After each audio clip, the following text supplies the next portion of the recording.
Hey everyone, it is the Watchalong. Liverpool are going to be playing Bournemouth in about 12 minutes and 38 seconds. Roughly speaking. Very, very roughly speaking. I mean, if this was the MLS, 40 minutes. 40 minutes. Did you go to the MLS game in Vancouver? No. No. I mean, it kicked off 35 minutes after the time it was supposed to kick off. Really? Yeah. We were fuming because we were rushing around in a cab, weren't we, trying to get there? And it was raining and all kinds of stuff. And then we got to the front and the cabs, I was, don't worry about it, it won't kick off on time. I was like, what do you mean it won't kick off on time? He's like, it's the MLS, it never kicks off on time. So then they had to play the Canadian national anthem and the American national anthem. And then, 35 minutes later, it did in fact kick off. And then they played adverts through the game, which is crap, but it's something that we do, so let's talk about that. MLS games and Redmen live streams pre-2022, that never starting on time. Handshake emoji. No, I went to a 7-Eleven, bought myself a freezing, loads of sweets and watched Aliens. You decide which was better. Thanks everyone for joining us. Thanks everyone for joining us. Diane Butler says, hey Paul and Chris. Ganto says, the OG Watchalong pair, the gaffers are in. Yes. A comment was passed that I don't do enough of these anymore, and well, I couldn't think of a reason not to, so here I am. Glad to be here. Jason's there through Paul and Chris together, on screen. We're together quite a lot in a very general sense, but it's good. It's good to be back alongside you. Nice. Yeah, I prefer it with Adil or Steve. You like? I think I've done. Oh, Chloe actually as well. Dan's my favourite. Yeah, fifth choice. I know. Yeah, I prefer being with you. There are better people to be with. No, my best friend in the whole wide world.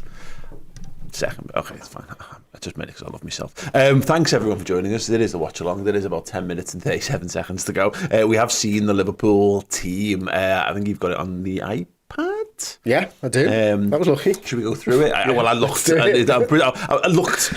I had it on the iPad, yeah. And now I have it on the iPad, yeah. Conor Bradley was always going to start this one. He was, certainly, and so was Joe Gomez. So Conor Bradley on the right-hand side, Alisson obviously in goal, Gomez on the left, Van Dijk and Canati, the centre-back parents, Alexis McAllister, Harvey Elliott, Kurt Jones, the midfield three, and then FOTMob, unfortunately, have the same front three in the same order that I had on the board, and they never get it right.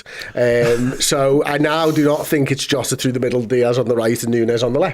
Ah, okay. I'll have a little look what SofaScore have got because they never get it right either. To be fair, Liverpool FC TV never get it right on their highlight package the next day. No. That infuriates me. The only reason I've come to understand on that is that they use the one that they make in the game because they're just chopping the highlights, whereas they could just go and change that graphic. So it's right. So it's correct. But no, but they don't. But they don't. SofaScore have it exactly the same as FOTMob, so now I definitely know this is not happening. Oh, wow. Okay, cool. What do we think? Do we think that Luis Diaz is going to start on the right-hand side for Liverpool today?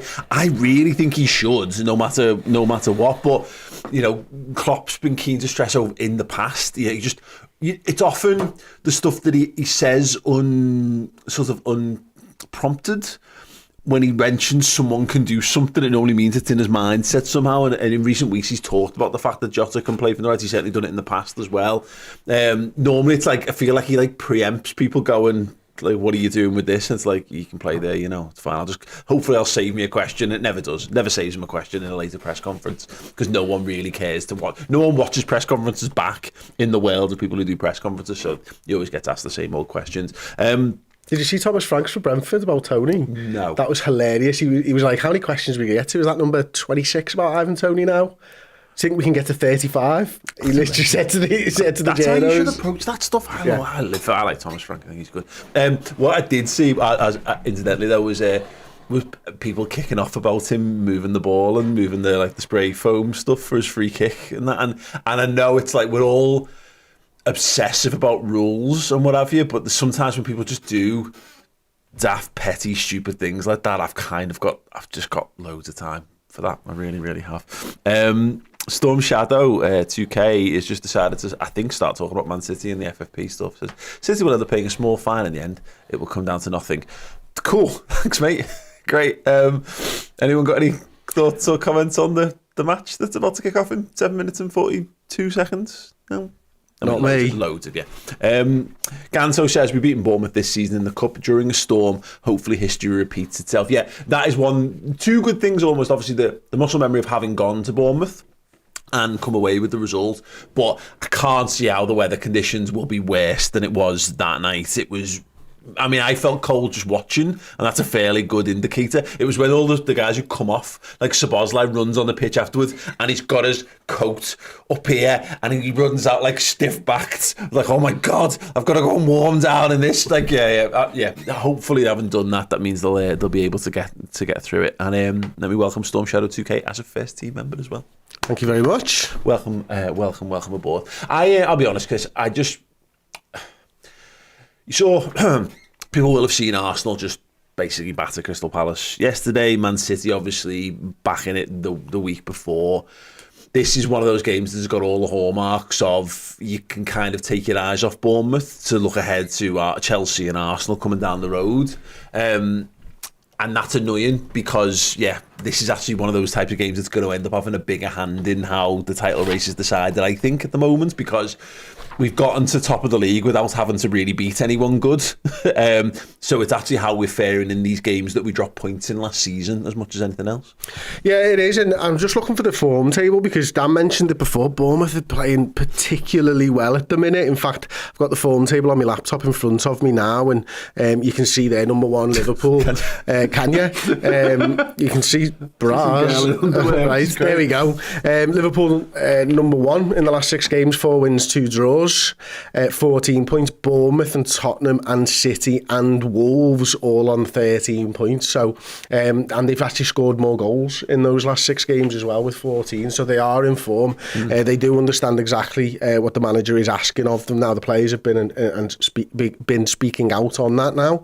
It is really, really interesting how sort of well they've been playing. So we can't take our eye off it. It would be easy to with the 2 cup games coming up as well. But Premier League, bread and butter. Want to put pressure on Manchester City, get that 5-point gap up. That's what today is about. Just win. And I think it's going to be a tough game for us. I really do. But I do think that Liverpool are going to come out victors. It's interesting because there's that balance where we've gone through that period now where it's super intense.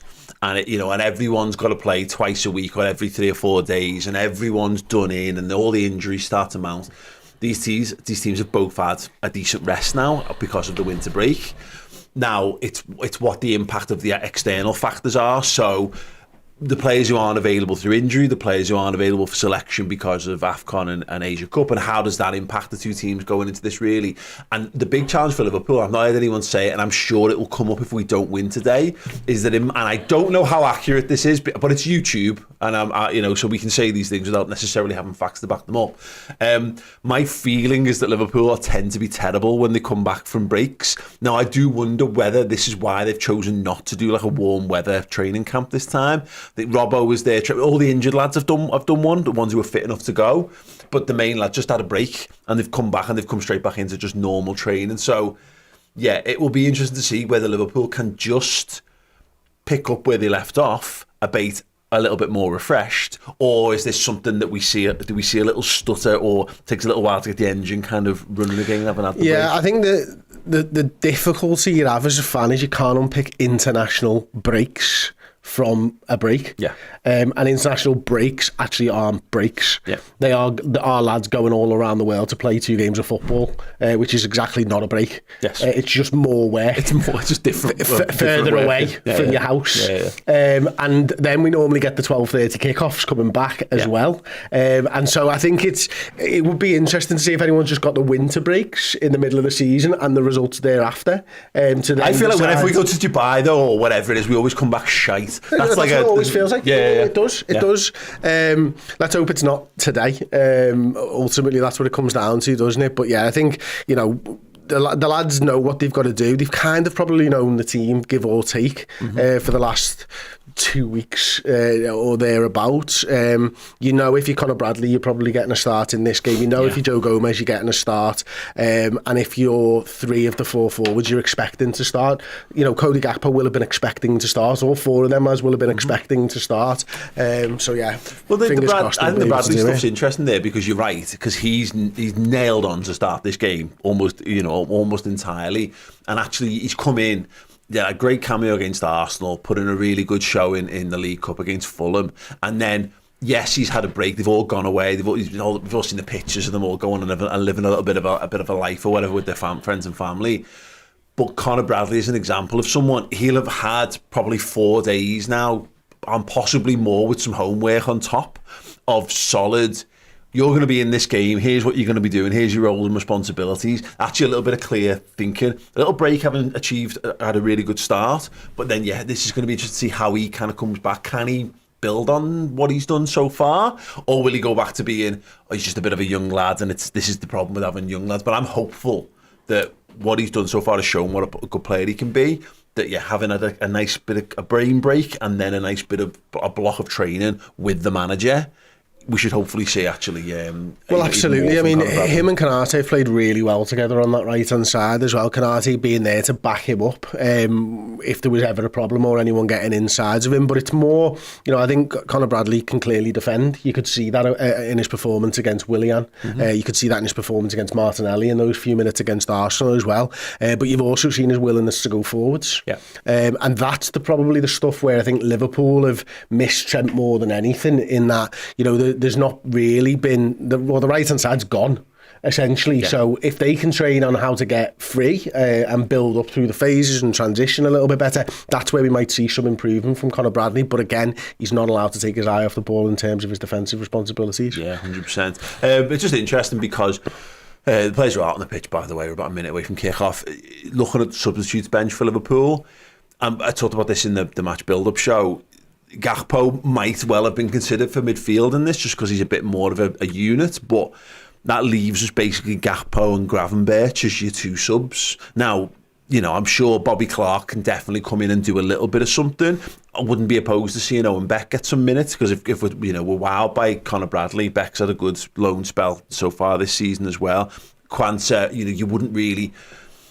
Quansah might play the last 20, just to take Konate and keep him wrapped up a little bit is a possibility. And then you're looking to like Kate Gordon. I don't really know where he's at. For the moment, he feels like he's on the bench until he gets up to a degree of speed, but I don't know how far away he is from actually being able to be a useful first teamer again. So we haven't got loads. No, and if we do one of the things that I saw, by the way, Diaz looks like he's starting on the right. It looks like it's Jota in the middle, and it looks like Nunes from the left. One of the things I thought is, if you're 2-0 up, do you throw like a Quansah or Konate into one of the fullback positions for the last 10 and actually rest maybe a Gomez or a Conor Bradley? We're on the way at the Vitality. Yeah, interesting question. What would you do? Let us know in the comments underneath or alongside. Curtis Jones plays it back to Virgil. Liverpool on the back foot in the early few seconds of this game. Joe Gomez, Virgil trying to conspire to get it clear. He's done well there, McAllister. Yeah, McAllister spins on it and gives it away. But a little too soon.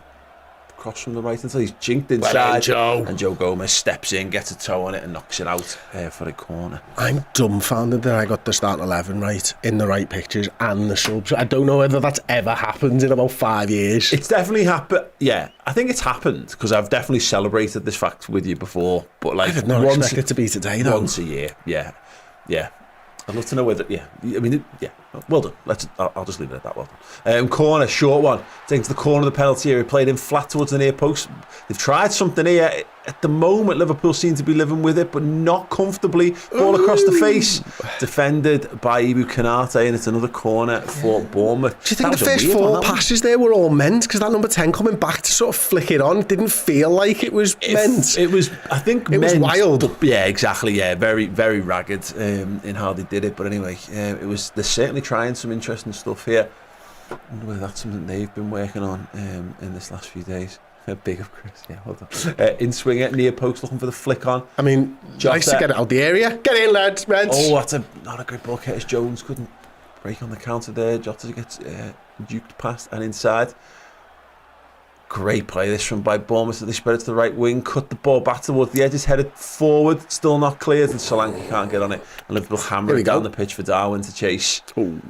Yeah, and he gets sent for the echo. Oh, he's battling though, as he will. Curtis Jones goes in, throwing to Bournemouth, far side of the pitch, inside Liverpool's half. Meaty start to the game there, wasn't it? 2 minutes of back to the wall defending to start it off for Liverpool, and now Bournemouth just have it round the back. Big press by Harvey Elliott.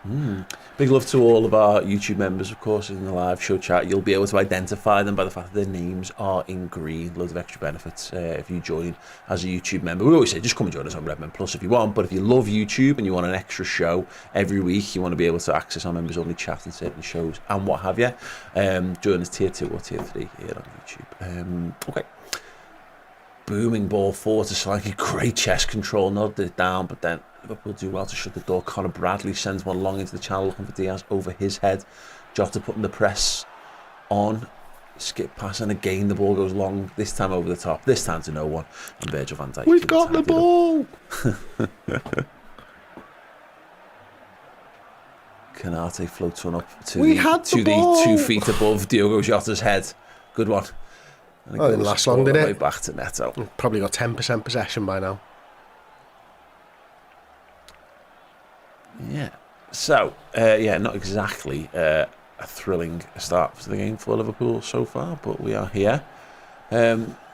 Cliver's dancing on the ball. He's got 3 men around him. Harvey Elliott putting pressure on. Goes all the way back to the goalkeeper again. And he sends it long.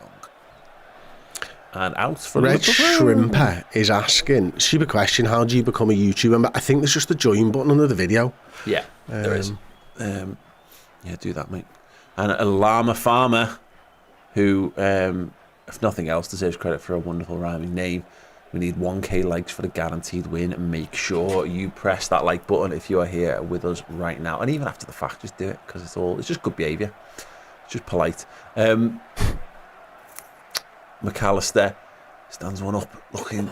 There we go. Forward runner there. Liverpool managed to pick it up. Curtis Jones hasn't been able to get a solid touch on the football in the game just yet. McAllister tidies up and goes all the way back to Alisson Becker. Oh, we've lost every subscriber. What did we do wrong?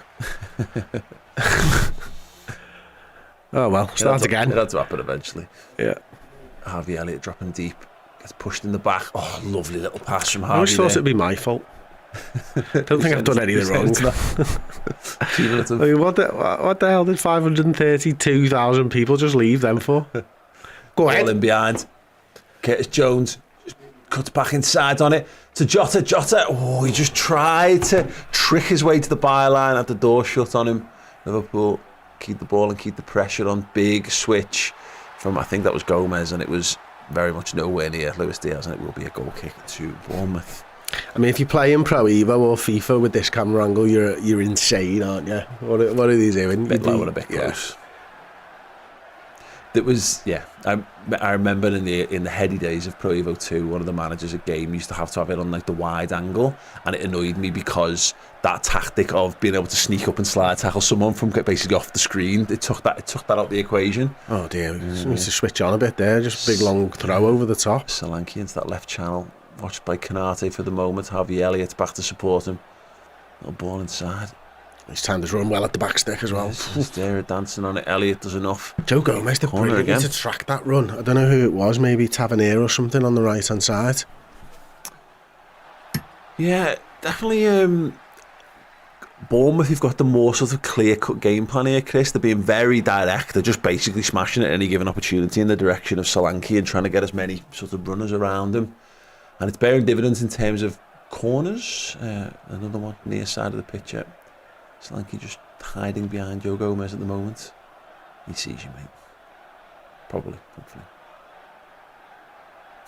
He's right. Again, it's a short one, just the edge of the 18. Fired across. Three different type of corners they've played at us already. Yeah, Alisson had to dive at the near post there and push that away. I think he was offside there. Oof! Was that sneaking in? I think you're right. I think he was offside, wasn't he? But 7 here. Yeah, he had to go for the near post. Alisson Becker had it. I mean, if he was offside, that's a free kick, right? He looked offside. Okay. In swing out right into the heart of the 6-yard box, headed away for the moment. If Bournemouth could just fuck off for a bit, that would be lovely. If you could just chill your beans a bit, Bournemouth. Oh, here we go. Alisson smashes a long one over the top. Wind. Oh my word, down Nunes. Oh, it's a good header, that. It's a good header. Yeah. Very well covered in the end by Bournemouth, living right on the edge there. Oh, our press has really got better in the last few weeks, hasn't it? Yeah, so exciting to watch. Bournemouth in that right back position, just keeping on it. Well blocked down, and it will be a Bournemouth throw-in. Gavin McConkie says, currently on a cruise from Brisbane to New Caledonia, skirting the edge of a cyclone and listening to the Watchalong. Surreal. That might be the most mental. I mean, if you were in the cyclone, that's the only thing that could make it worse. Lads! Lads! You're right, it really is windy. Bournemouth again, go direct down the middle. Van Dijk. I thought he judged that all right. I choose to believe he's in a fishing boat. Yeah. Yeah, like the perfect storm kind of situation. Yeah, definitely. Yeah, just kicks the back of Solanke's Achilles there. Trig Josh, who's been a member for 42 months. Wow. I mean, look at astonishing work from Josh. Says, all right, people, let's get an early start. Time to book your session with the dirty priest in the confessions booth. I don't care which hand you use, left or right. Touch the like button. Touch the like button, please. Josh. Josh. Brilliant. I'm not sure that is an approach that's going to make other people want to follow suit. I live to be surprised.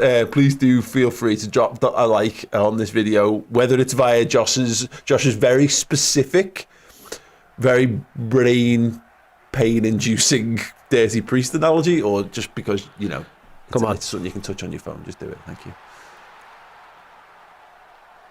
Conor Bradley goes back to Alisson. That's taken me to a place I didn't expect to go. Watching Liverpool versus Bournemouth on a Sunday afternoon. Gomez. Good control. Wins a throw it. Let's have a song, eh? We got a really bad version of Joe Gomez's song. You betcha. Like Joe Gomez. Makes me happy.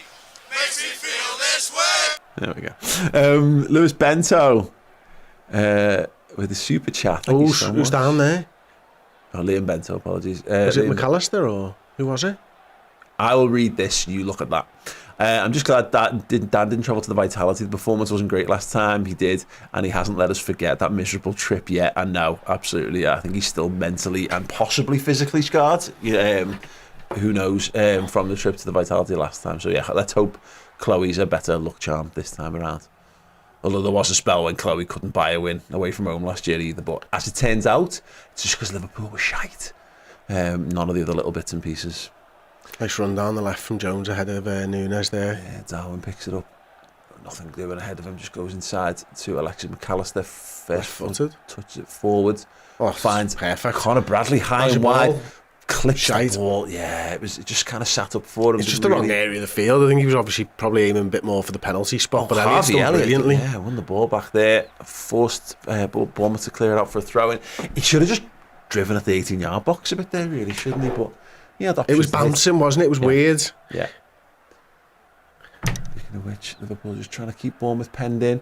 Diaz really scrapping for it. It's gone right across the 6-yard box. They've survived the ball played through the corridor of uncertainty, and Bournemouth play out down that right-hand side. Dom Solanke's got no one marking him, and that is a twattishly shit ball. Bradley's recovery pace there was pretty good, though. Yeah, he is quick, isn't he? Very quick. But yes, I mean, they've worked that really well, Bournemouth, haven't they? He was catching him, wasn't he? Yeah, they have. It's a poor ball, thankfully. Alisson looks for Diaz. Diaz heads it. Does not keep it in, throw into Bournemouth just inside. At a few minutes now, 11 minutes of the game played, 59% possession to Bournemouth, 41% therefore for Liverpool, no shots, and 4 corners so far for Bournemouth, and the stats is pretty much all that we've got so far. Well, we pointed out in the pre-match show that we had 70% possession when we came here last year and lost 1-0, and it was going to be a different game of football, and I mean, okay, it's only 10 minutes, so you would imagine, Chris, the possession will level itself out over the full course of the game, but yeah, completely different game of football already. So far, yeah. It's the flip reverse so far, isn't it? It's Sinister again. Oh, He's gone past Bradley too much. Kicks it out for the goal kick. Yeah.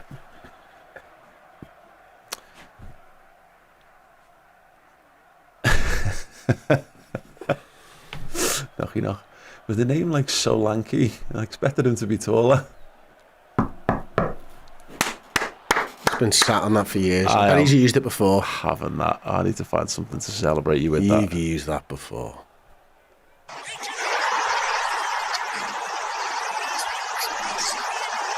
Sensational stuff. Thank you so much. Oh, Diaz, there you go. There's Diaz, push it up, right hand side of the penalty area. He's got Bradley up with him in support. Chooses to hold on, keep body dribbling. feints, man. Yeah. He's like, yeah. It's a poor He's ball. made of silly string, isn't he? Just like... Yeah. Thomas Willenbring has joined as a Wonder Kid here on YouTube members. Well done, my friend. Thank you so much.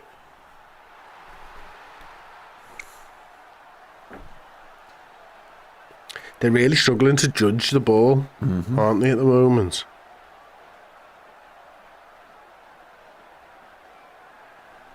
Yeah, you can look at the wind on the t-shirt there. Whipping on the shirt there. Not a day to be wearing a cape, is it? Harvey Elliott, Conor Bradley, back to Elliott. Oh, Elliott tried to keep it moving quickly. Bournemouth get possession. Well won back by Jota. Totally meant as it hits him in the face. Sent towards Nunes, cleared away again. Well in, Joe. Gomez, well in, Joe. Keep going, Joe. Foot, can only divert it back towards Neto.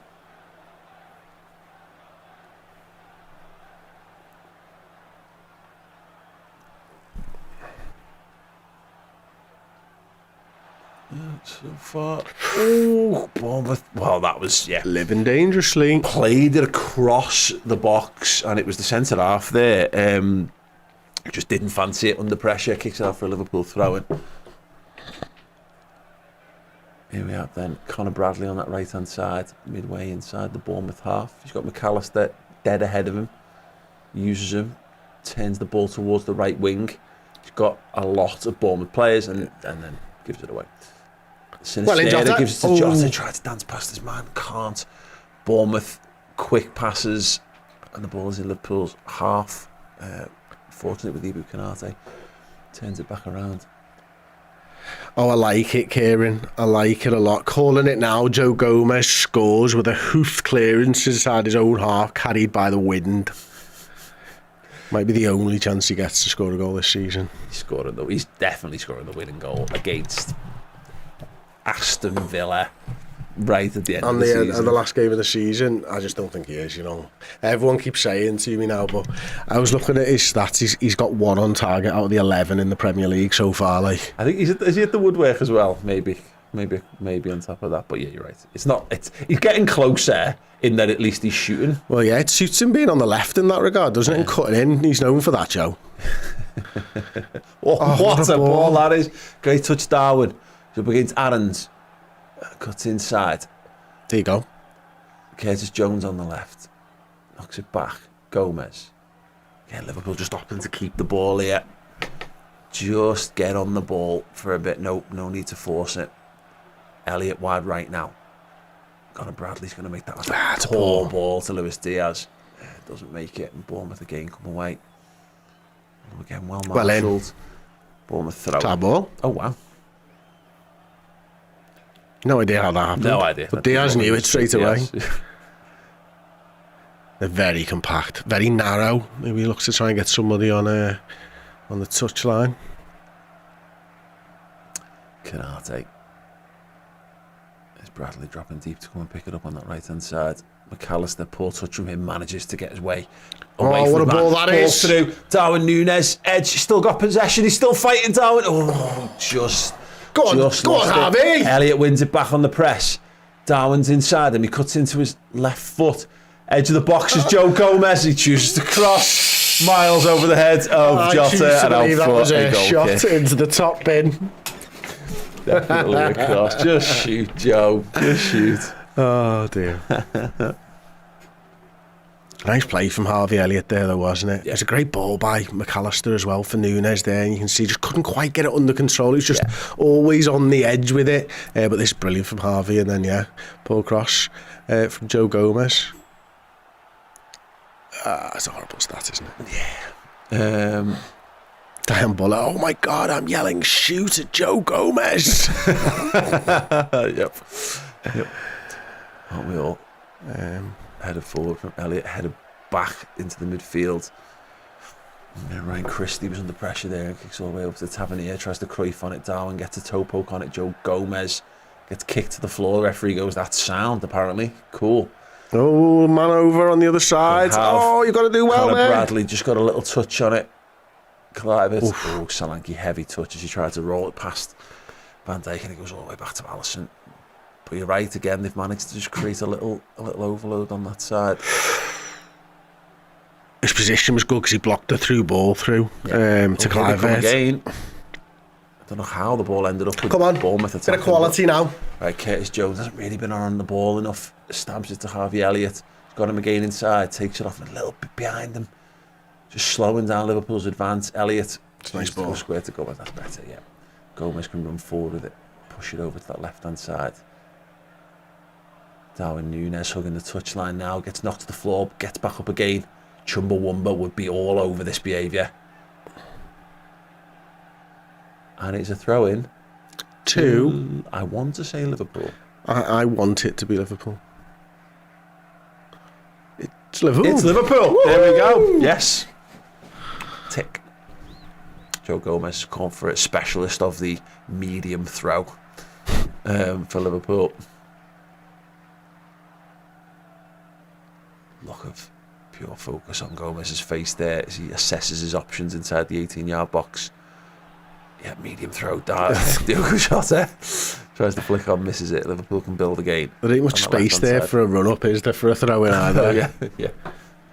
Hampered queue in that one. McAllister, central and advancing. He's going to go for goal. Ooh, just keeping where it was going, I think. Sent Neto across his goal, but yeah, probably quite comfortably wide in the end. I mean, look, fair play. No one closed him down. Yeah, you got to go for it. Trick Josh with the £10 super chat. Thank you so much, Josh. Have Liverpool blown their load early by fielding Jota, Diaz and Nunes from the start? Who's on the bench for Liverpool's attack? It's interesting that, Josh, because we did talk about that in the previous show.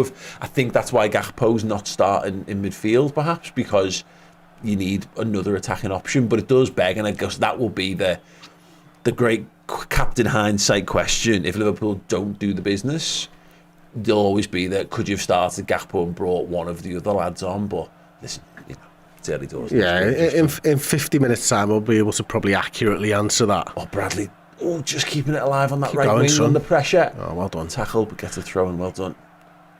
Quickly gathers it up and gives a clearly foul throw in to Harvey Elliott, but they don't count in professional football anymore apparently, so play goes on and Canate has it in Liverpool. The other thing Liverpool have is they have the option to just mix it up between those three. It doesn't necessarily need a substitute to change it up, does it? Yeah, I agree. Alisson floats one out to the left wing. Curtis Jones on the halfway line, pushes it back to Van Dijk, gets it back from him, goes all the way across. Yeah, they're not really interested in pressing our defenders until they do something like that. Oh Christ, Ebou. Never quite as smooth on the ball as Joel Matip, but it's just about worked out. On that left hand side, Darwin Nunes picks out Conor Bradley, first touch, sends it to Jota. Elliott. Go on, make that run. Oh, he just couldn't force it through to Bradley. Couple of times now he's had a poor little ball there, hasn't it? Mm-hmm. Hasn't he? Jota's position was lovely there. I think it was almost impossible for Elliott to actually get the ball to him, but he found a little bit of space right in front of the back four. Nice though, nice idea again with him and Bradley, isn't it? That's how you want to be using Conor Bradley. Do a little wall pass, get him on the front foot. Absolutely. He wins the header. He started well again, Bradley, hasn't he? Yeah, Elliott, a little nutmeg there, keeps it alive. Jota, great turn, still got the ball under pressure, gets dragged, and he gets a free kick central outside the Bournemouth penalty area. Okay, I'll do it. Remember Gary Mack. Great play by Elliott there. It's superb play, yeah, and he knows exactly what he's doing. I think McAllister might fancy it from there, you know. Or Van Dijk, but I'm not letting Van Dijk take it. It is very central, isn't it? I mean, it's whether they think there's is it a good shooting position? I never know from these. I think you've got to have there's a specific technique from here, and it's a bit knucklebally. CR7 type of. Don't ever call them CR8. Right, people know what it is. Yeah, I know. Cool, fresh. You cool youngster. People know. Yeah, absolutely. I take McAllister top bin though. AM 10, whatever. Right, so floated, back post, terrible free kick there from Alexis. Yeah, no one got anywhere near that, and it is a goal kick, and Jurgen Klopp stares agog like that. What have you done? What have you done that for, you idiots? Yeah, piss poor. Not one from the training ground. Short goal kick taken. Bournemouth smash it down that right channel, headed away for now. Picked up and forced forward and out for a Liverpool throw-in their half. Oh no, see we missed out there. Daniel Buttery said should have been Gomez free kick. Couldn't have been worse executed. I'll tell you that. We just had this free kick of the cross that he made. To be fair, it was exactly the same. That possession, last 10 minutes possession's interesting, isn't it, Chris? Does speak to Liverpool getting a little bit more of a foothold in the game. 68% to the Reds in the last 10. We're over 53 now, so we've got more possession than them on the game. Here's Darwin driving towards the penalty area. Just well tackled back there from Tavernier. Just couldn't open up a shooting opportunity or passing really. Gomez tight to Aarons, knocks into the floor, gives away the free kick. Pineapple fingers. Go ahead. Why didn't we just smash it with Virgil? See, he's the kind of free kick taker there, you know. Like he's done it once and it was shite. Yeah. But it's and that is it. That's the reason why. Who was the Chelsea defender who did it? Was it against us? In fact, Alex had that free kick in his locker. Neto anyway takes the free kick just outside the penalty area, sends it long into our left back area. Gomez gets up, heads it. Jones picks up the scraps against Christie, maintains it. Oh, just rolled his man there. Darwin maybe didn't need to get involved in that situation. Liverpool lose the ball. It's back with Neto. Bournemouth again looking to build through Liverpool, find it a little bit more difficult this time around. But actually McAllister wins it back brilliantly. Inside the Bournemouth half is Darwin Núñez going for goal. Ooh, solid hit straight down the throat of Neto. He deals with it, but shot on target for the Reds. Definitely worth having a go in these whipping weather conditions. And Alexis wins it back again. Oh, Diaz just couldn't pick up on the loose one. Curtis battling, does well. The ball falls to Van Dijk. Good.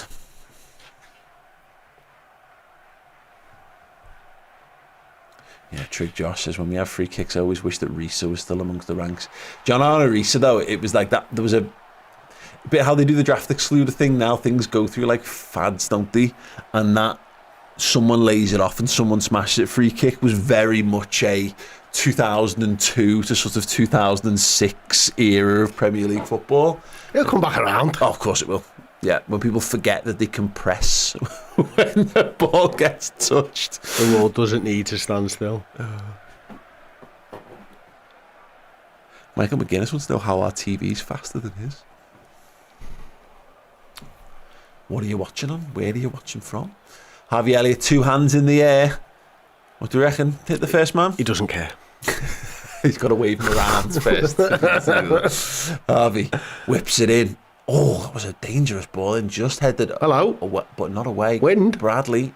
Swelling. Plays it back to Gomez. Gomez spreads it back to Elliott on that right-hand side. First touch. Lays it back Bradley. This is Trent. It's Kerala territory. Canate up. It's dropped. Oh, Liverpool just couldn't get the connection on it then. Canate, are they? Yeah. It's a great ball. I think it's a corner. Yeah, it is. Yeah, it's a great ball. It was over Canate's head and it sort of dropped. He was fighting with the defender, wasn't he? Hand fighting. Yes. Okay, cool. Yeah. Everybody was hand fighting. Right there. That's what it looked like. Yeah, it dropped off the Bournemouth defender there, so it's another Liverpool corner, opposite side this time.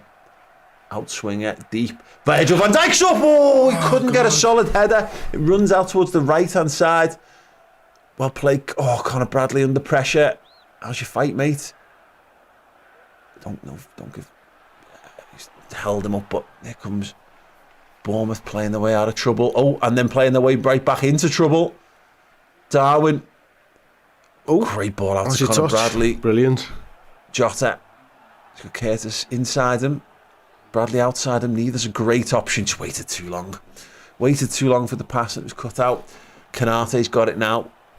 Alexis McAllister is pleading for patience. Yeah, Liverpool just knocking it around inside the Bournemouth half. Gomez very central for Liverpool now. He's got McAllister. McAllister looks up. Nothing doing ahead of him. So he was wide left. Diaz on that left-hand side goes for the curler towards the goal. Couldn't get Darwin Núñez's Everyone head started on to move around then. Did you see Elliott was cropping up on the left and then moved back across? Obviously, you mentioned Joe Gomez going into the middle. Then Diaz was on the left-hand side. Oh, yeah. Oh, that's good defending, that. Yeah, I thought it was Virgil. Was that Hill? At the time. Yeah, it was. Rob Davies, Paul, thank Michael McGuinness for the gift. For gifting subscription. Oh, I didn't even see that, mate. Well done. Thank you.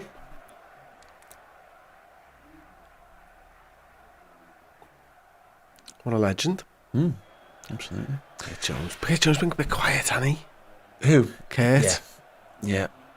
Here we go, though. Here he comes. Little 1-2. He's got Harvey outside him. He tries to go direct instead. He's high and wide on the right-hand side. Keeps it in play just. Back to Elliott. McAllister. Elliott. Jones is onside.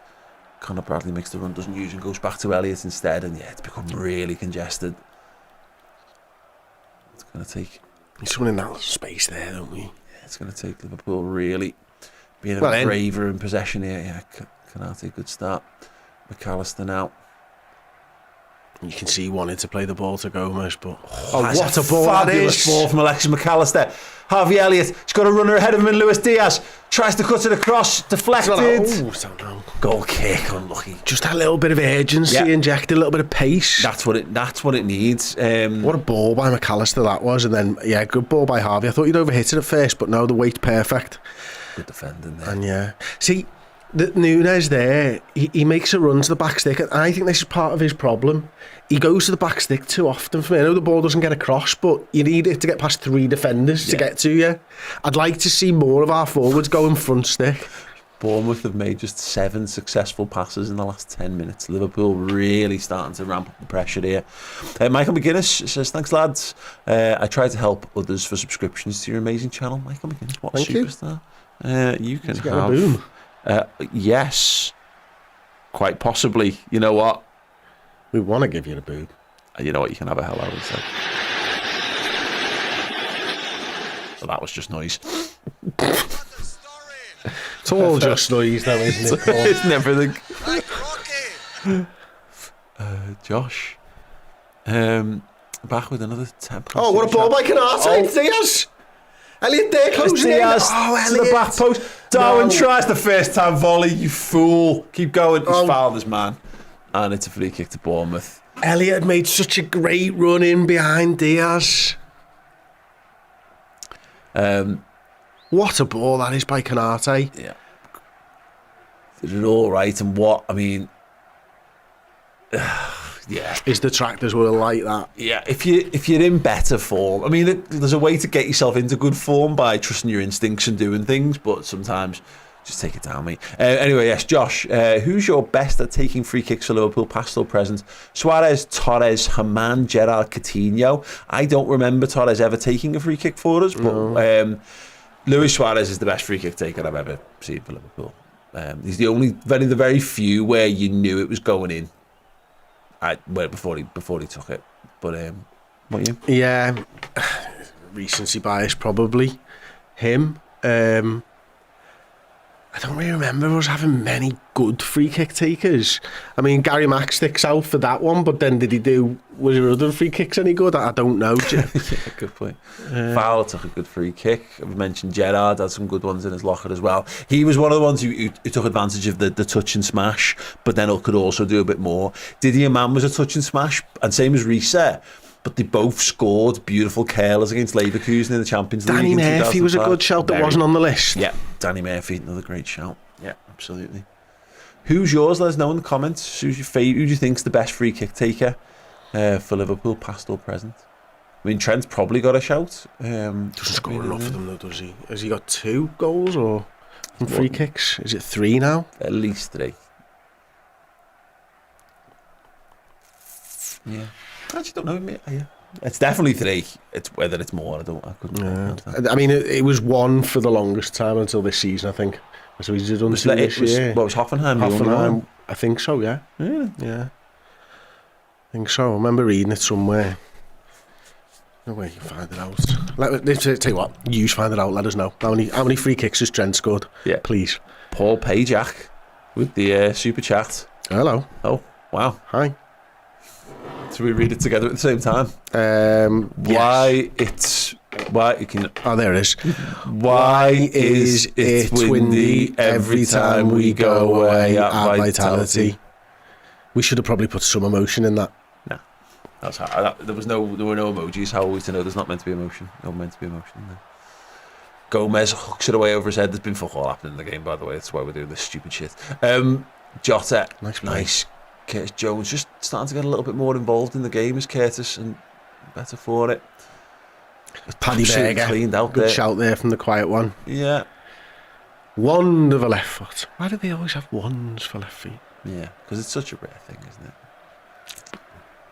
But yeah, maybe it's because what's the right-footed equivalent? There isn't. It's just so because it's look. It just must look. I don't even notice it for obvious reasons, but it's maybe just right-handed footed people just they notice it more. It looks weird, and maybe that's it. I mean, to be fair, we get called sinister, but because of the Latin term for lefty, so yeah, all a bit odd. Anyway, Harvey Elliott, right-footed, deep cross to the back post. Oh, wand of a cross with his right foot. See, less wand-like. But it's maybe it's foot like a traction engine with the other one. Okay. It's a standard right foot. That's what it is. He's just got a right foot. Ibu Karate. Elliott, nice inside to McAllister. Oh, look at left, look left. Space Oh, now there's between the loads. lines. Diaz goes for goal. It's a little bobbly one. It's an interesting technique. Actually, don't hate that. You know, given the weather conditions, if you can get it to bounce in front of the goalie, it actually comes off the up in Metham's undercarriage there. Took a deflection off the gooch and well claimed by the keeper. I take it back about it being a deliberate striking technique. Oh, well done again. McAllister. I saw a shout earlier. Diaz having a tumble there, mate. Fucking hell. Alexis McAllister may be our best player so far.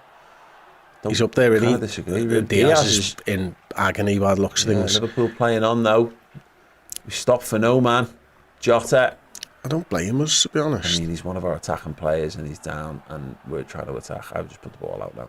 Yeah, no. Yeah, Virgil van Dijk. He's fine. If he's fine. Kanashimi Racing says Gerrard scored the most free kicks for LFC. Oh, studs just on the back of the calf there, I think. Oh yeah, that is a maybe a bit more shin, I don't know. Nasty one. Fabio Aurelio shouts Milik. Was a good free kick taker. Is there surely LFC history or something? I've got a list of. Well, Michael Oliver's saying Hoffenheim, Watford, Chelsea twice, Palace, West Ham, Rangers, and I'm sure there's more for Trent free kicks. Yeah. That's a lot. Yeah. What the fuck were you reading? Well, it could have been 6 years ago. I was reading this article, everyone.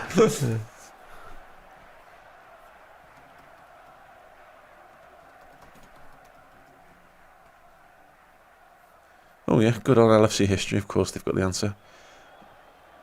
So, Steven Gerrard scored 10. Luis Suarez 8. In a lot less time.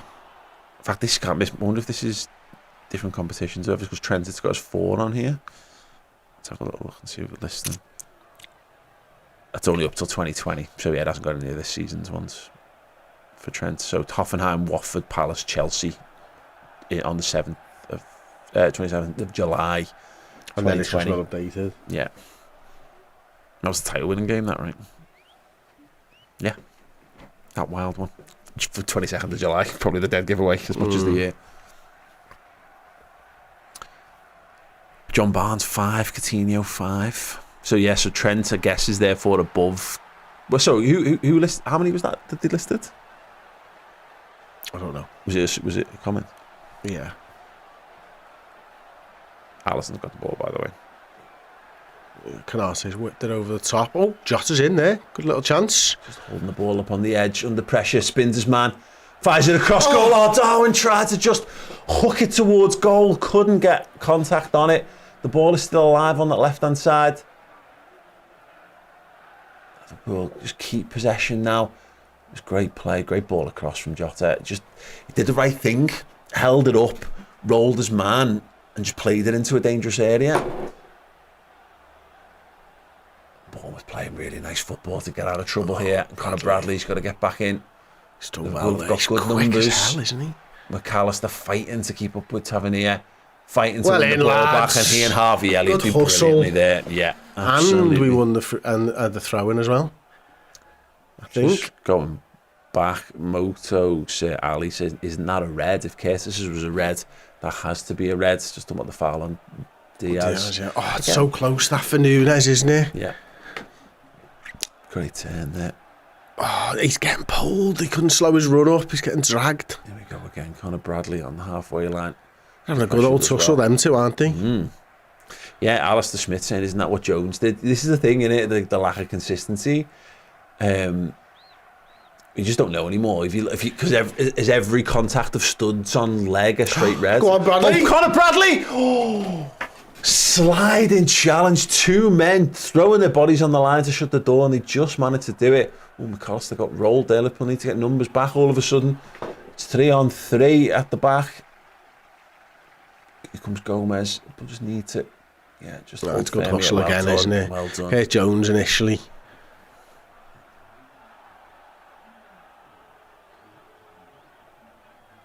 They've got a bit of possession now. Oh, it's a nice turn. They've done Kurt there, and it's a shot, and Alisson saves it. Solid shot. Sorry, Michael, it's 7. That his list puts Trent at 7. Is any more takers than 7 free kick goals for Trent? Anyone let us know in the comments. I think judging it from that list there, and if you throw Trent in at 7, Suarez has got to be the best free kick taker in our lifetime, hasn't he? Just on how many he will have taken compared to Steven Gerrard over 15 years. Over the shorter space of time, yeah.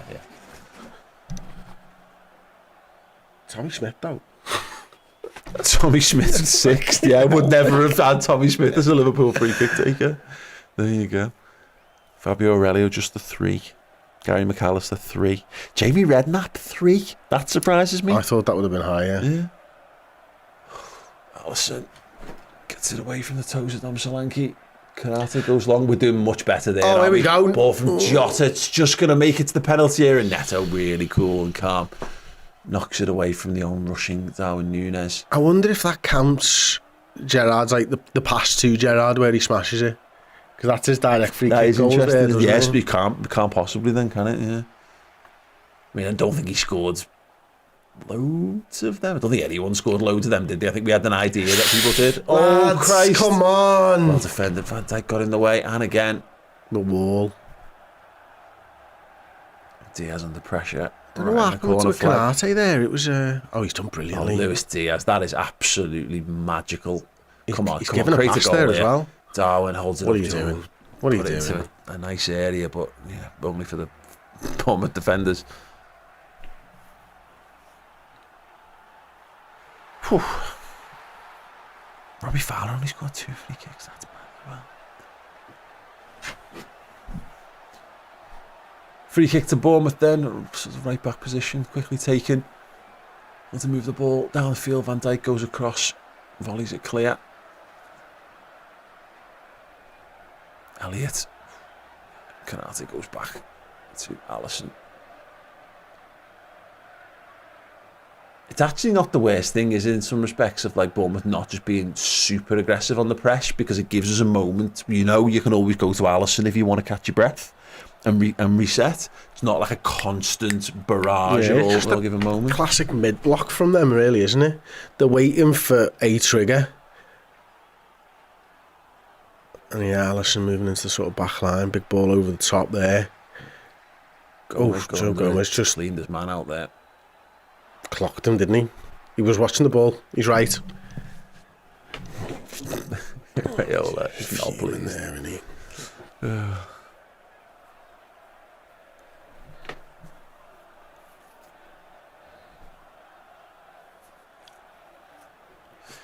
Superb. I'm not sure he was just looking at the ball, you know. Sorry, didn't see you there. Yeah. Just looking at the ball.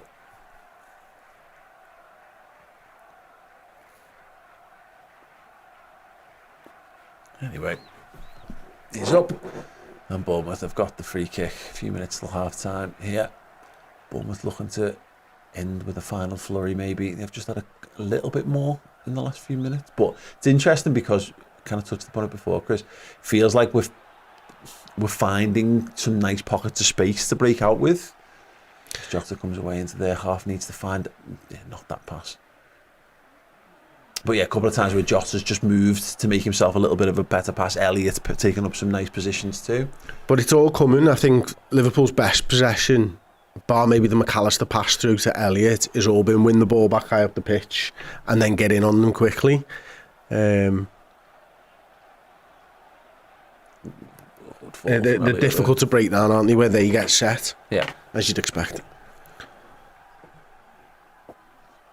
There's some meaty challenges going in though, isn't there? Yeah, Betham sends a long one to the right wing. Joe Gomez gets there before Tavernier and concedes the throw and quickly taken. Oh, it's a good ball, that, fuck. They're into the box, ball played across the edge. Well in, Bradley! Well met by Conor Bradley. Oh, it's a little nutmeg from Solanke on Gomez. Keeps it alive. Well in, Bradley again. Conor Bradley judges it well and plays it out for Darwin. Can't get hold of it though, and Bournemouth pressure continues. Down this right-hand side, corner of the Liverpool penalty area. They've retreated again just for the moment. They're in the final third, ball all the way over to Sinisterra. Ball. Yeah. Played on. Ball to the byline, played across the face of goal. No one can get on the edge of it. Does make you wonder if it was handball. It's still going. Come on, lads. Roar from the Bournemouth crowd. Let's give the ball back too easily there. Yeah. That was dangerous, wasn't it? We'll see it now, won't we? Ball's lifted over and it's just the air. I think he might use his chest. Yeah. It's tough to tell, but this is lovely. Clive finds himself in a lovely little bit of space, gets that ball. Oh, it comes off Konate's foot. I think just as it goes across, yeah, it does. A little toe takes it away from his goodness. Man. Yeah. Christie just can't get on the edge after that little deflection of Konate. Last 5 minutes, and you can see Bournemouth just getting a little bit of a foothold back in the football match there. Bradley comes away. Down that right hand side, gets tripped. We can't take the return ball. Go on in, Diaz. Lewis Keep Diaz. going, That's got to be Liverpool's free kick referee. No, of course not. Here we go, McAllister. Oh, wonderful press from McAllister. Diogo Jota burning down on the edge of the 18-yard box. Lewis Diaz and Joe. Darwin Núñez got in each other's way. Brilliant by McAllister. He's been superb, hasn't he? He has been absolutely brilliant. I'm not sure it was a legal tackle. Oh, yeah, it was. Fair play. Just got there. And then, and the ball was just slightly behind Diaz from Jota. Corner to Liverpool, though. 2 minutes of added time there will be. We are into that. Little pull up of the socks from Harvey, that'll help. Going to go for that in swing of 2 hands in the air. That was just over the first man last time. Still no shake, as though he doesn't care. Same again, it is a great corner. Just couldn't get the telling header, Ibu Konate. Got to it. Just couldn't direct it towards the goal. 2 good deliveries there, though, from him. Really good. Really, loads of pace on them, loads of sort of intent. And it's the dip. It's, it gets over the first man because it starts high and dips down. Yeah.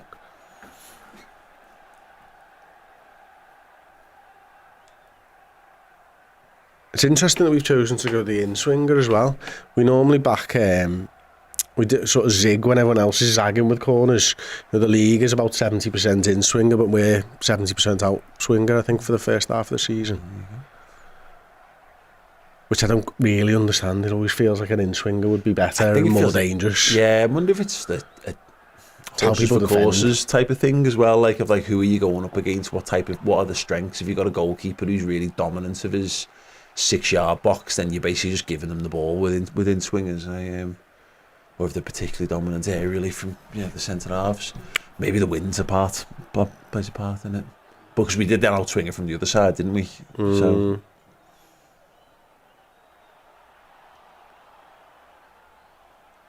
Battle McAllister. Oh, he's furious he doesn't get the throw in there. I've got no idea whether he's right to be, but I will back him to the end of the earth.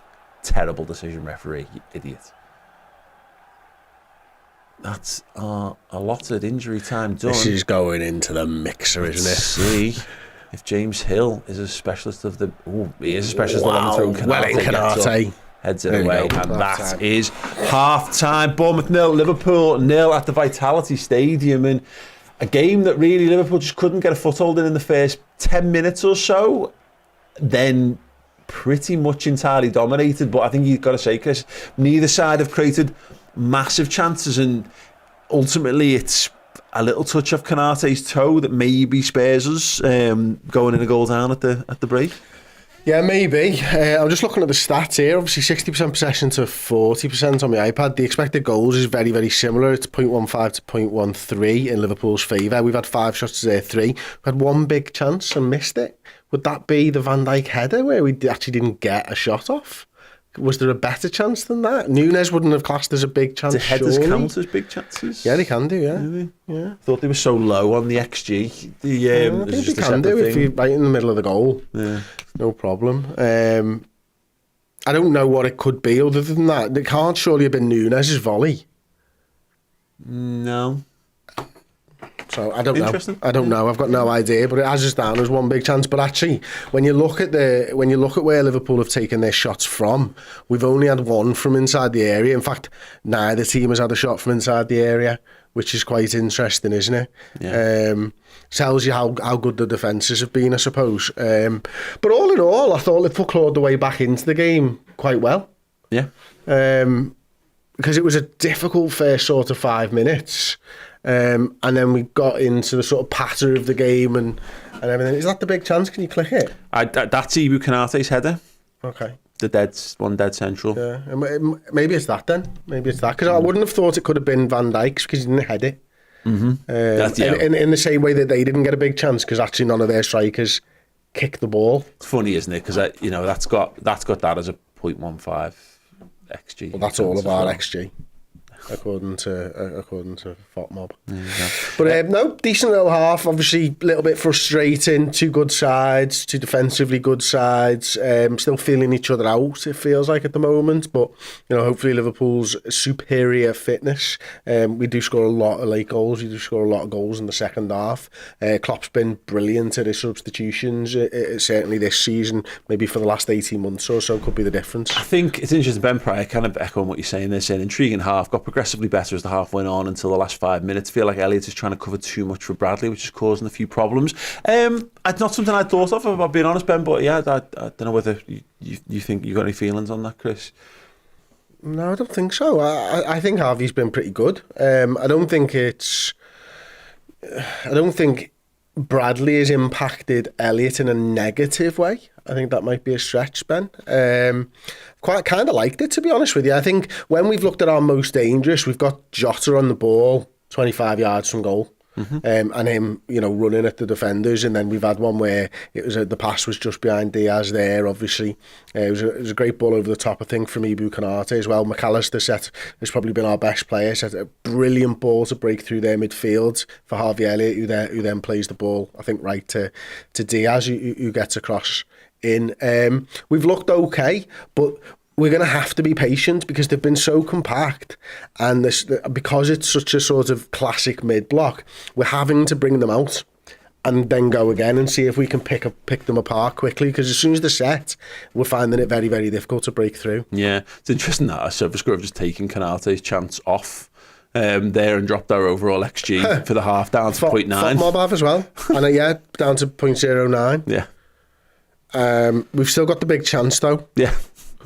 So make it make sense, stats people. Maybe it's not so much to worry about. No shots inside the penalty area from either team. Yeah, Drake Josh with a £5 super chat says 1k likes. Well done, everyone. Yeah, it feels like we got a grip on what Bournemouth were trying to do, and we're handling it reasonably well. Now look, they've got that Sinistera looks a decent player, doesn't he? And he's obviously doing a lot of tracking back though. Yeah, but he's good on the ball, so he's quite quick, and he's doing a good job of making the pitch really big and trying to stretch us to give them an out ball. But they just grew into the half. I thought, that great ball from McAllister through to Harvey Elliott, which started a good opportunity. You've got just in a general sense, we're finding Jota a bit better, but it is that thing of, I'm not sure this is the game for Darwin Núñez down that left-hand side at the moment. It's a weird one with him. I never quite know what the answer is until it's easier to tell you after the game what was the right type of game to use him wide and when to use him central. Smashing turtleneck from Jamie Carragher on Sky Sports there, by the way. And Diaz, he's not played a lot from the right, so as much as it's the right, I think, idea of our front three, we're also playing against ourselves a little bit. You saw that with Darwin and Diaz taking up the same space for a little opportunity when Jota tried to play one of them in earlier. But I think this is all improvable with a conversation at half-time. Mm-hmm. I think there's something, they figured lots of it out in play, which is really encouraging. And we tend to get better in second halves, having had a look at things. So, yeah, I'm feeling reasonably good about it. Yeah, I am as well. I'm just watching the Clive challenge on Diaz. I don't know what they're saying on Sky Sports. I didn't look like that's not a red card for me, I don't think he's meant it in any way, shape or form. I think it's a genuine attempt for the ball. I really am getting frustrated with this, like, every time there's a foul and it doesn't quite go your way, get a red card type of stuff. Wouldn't you rather see two teams play with 11 men all the time? And it doesn't feel like he's going for anything but the ball there. He's fighting with McAllister, so he's not in the right position. See the pushing each other there. It doesn't feel like... He might even get a clip on the ball as well, to be honest with you. It's a nasty one, don't get me wrong, and I don't like it, but I don't feel it's a red card, do you? I agree with Ronan Tester's point of when you consider Curtis got a red card for something kind of similar. Well, I never thought that was a red either. Exactly. No, but that's exactly the point. And this is where we're at with this idea of consistency, of you can stack so many things up against each other and go, well... And what I was kind of saying in commentary is like... Is every time Studs makes connection with a leg a red card?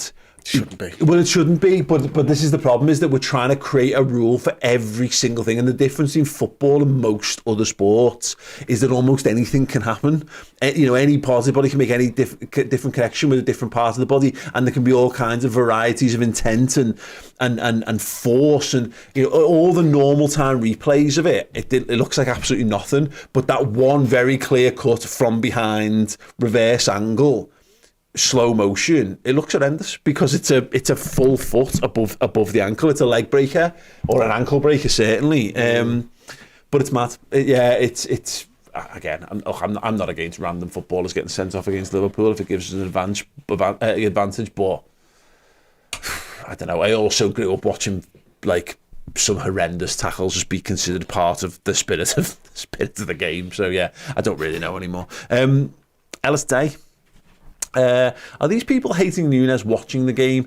He's literally done nothing wrong. None of the front three have been that decent this game. Yeah, I mean, look, it's because he's a bit of a figure of ridicule. Hilarious that I should be unable to say those words. That when he tries mad stuff and it doesn't come off, there's a little part of you that goes, ugh.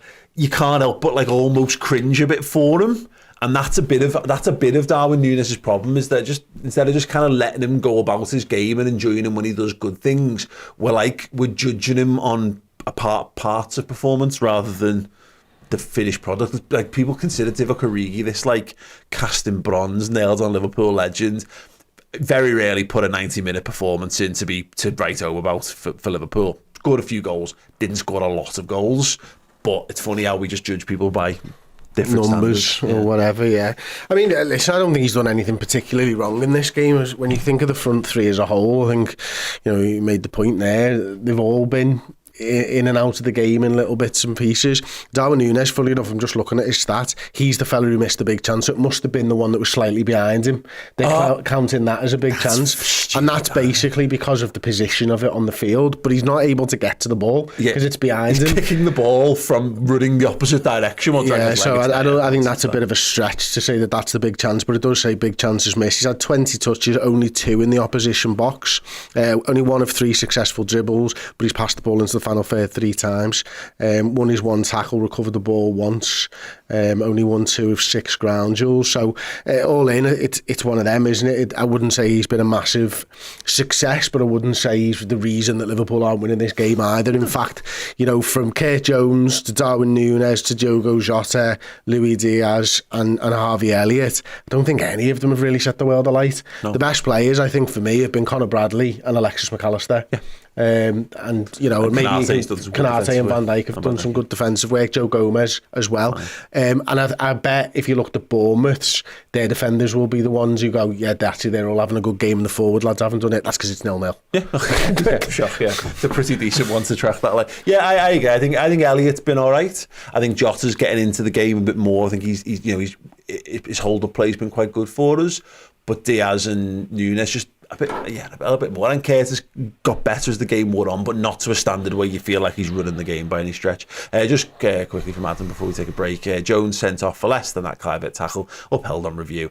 This not even checked. Always on the wrong side of inconsistency. And it is stupid. I was thinking about this, about like injury time and how this, I think the Sheffield United game I was told was like a 100+ minute game, but I'd like to know whether our games on average are seeing the same amount of injury time that they were seeing in the first half of the season, because it feels like that's been far less of a thing in the last sort of 10 games than it was in the first 10 or whatever. But it goes back to like the waving the imaginary cards thing. Alexis McAllister got booked for that. Yeah. I can't tell you anyone else that seems to get booked for that anymore. And it doesn't even matter. I don't mind it being taken away, but we've suffered as a result of those things. It's not just this season though. I mean, you remember when they tried to bring that rule in about stop tugging people's shirts for corners and fucking Skirtle. We knew he was going to be a problem for us, and it ended up being a problem, but no one else in the league that season seemed to get it. Yeah. That's the thing that drives us insane, isn't it? And pisses us off. It's the inconsistency, or the consistency with which Liverpool are treated inconsistently to the rest of the league. Inconsistent. Edward Joseph, missing Endo's defensive press and Salah's creative passing, but we are a second half team. Gakpo may spark something up the Reds. Thank you so much for your huge squiggly super chat there. Wow. And we're going to take a short break and we will return for the second half, hopefully with me with a cup of tea. Bye. The best there is, best there was, the best there ever will be. Ooh, okay.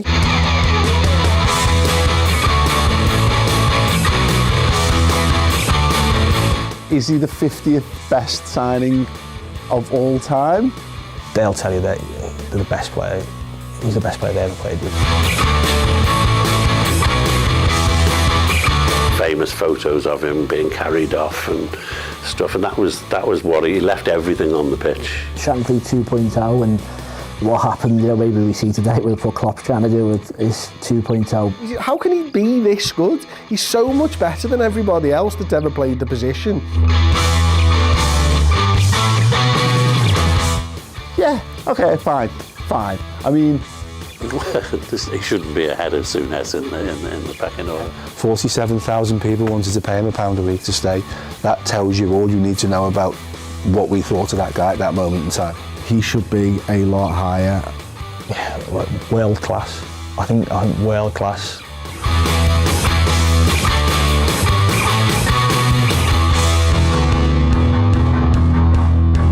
quite clearly, who am I to question the vote? He was astonishing. You know, his ability, his agility was just second to none. Oh, have I forgiven him yet? He might be in my top 10. That's how much love I've got for him.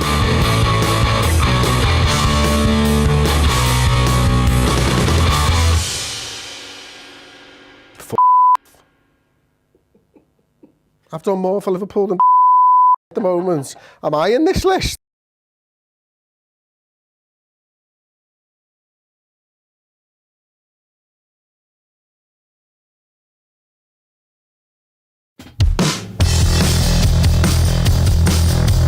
Hey, what's happening? The Redmen TV are coming to town. Yes, we are going to be in the Limelight One in Belfast on the 24th of March with Liverpool singing superstar Keo as well. Come, get involved, get your tickets and have a boss party night with the Redmen TV and Keo in Belfast. Go to ticketmaster.ie and simply search for Redmen TV and grab your tickets for the biggest party in town.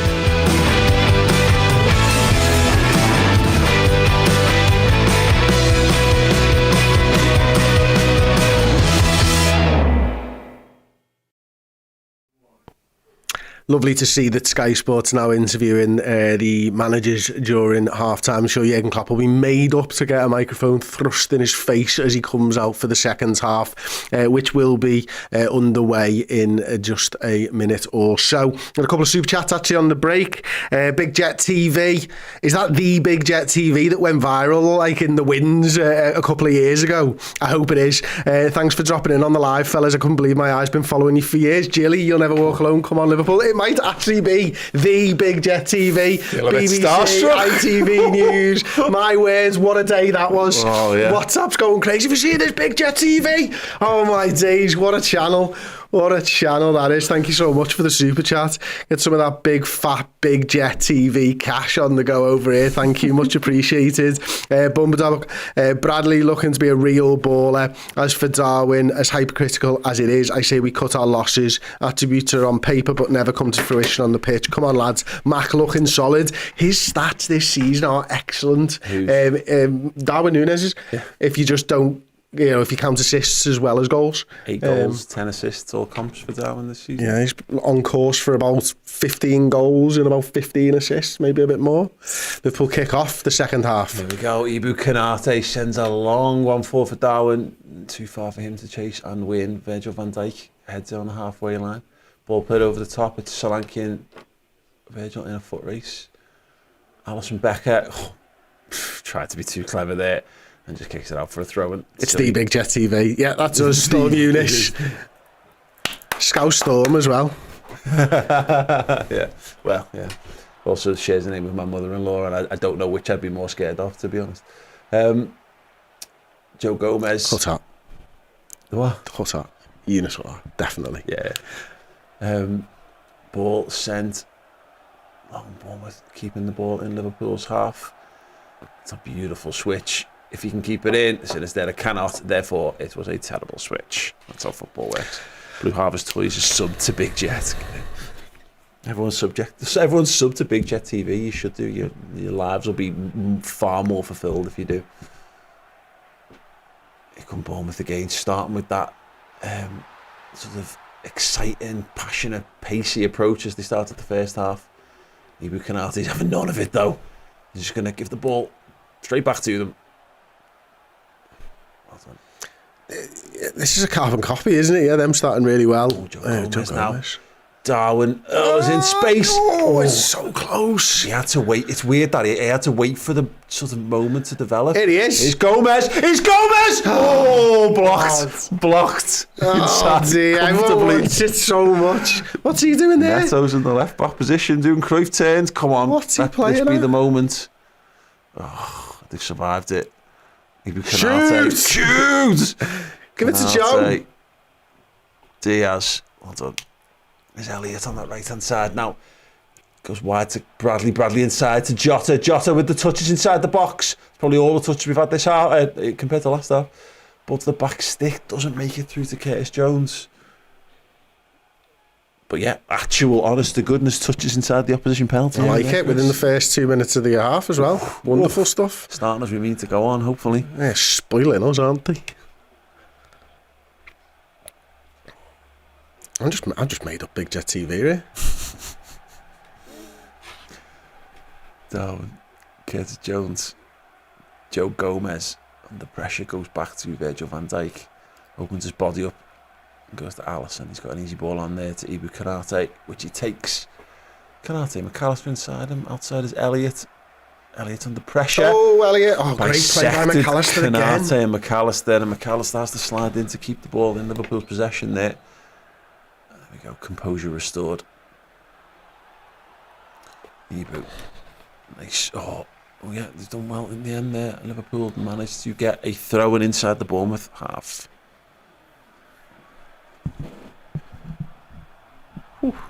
An interesting one from Josh. None of you lot are hating on Gakpo, Diaz, Jota, even though Darwin has scored. Jota! Darwin!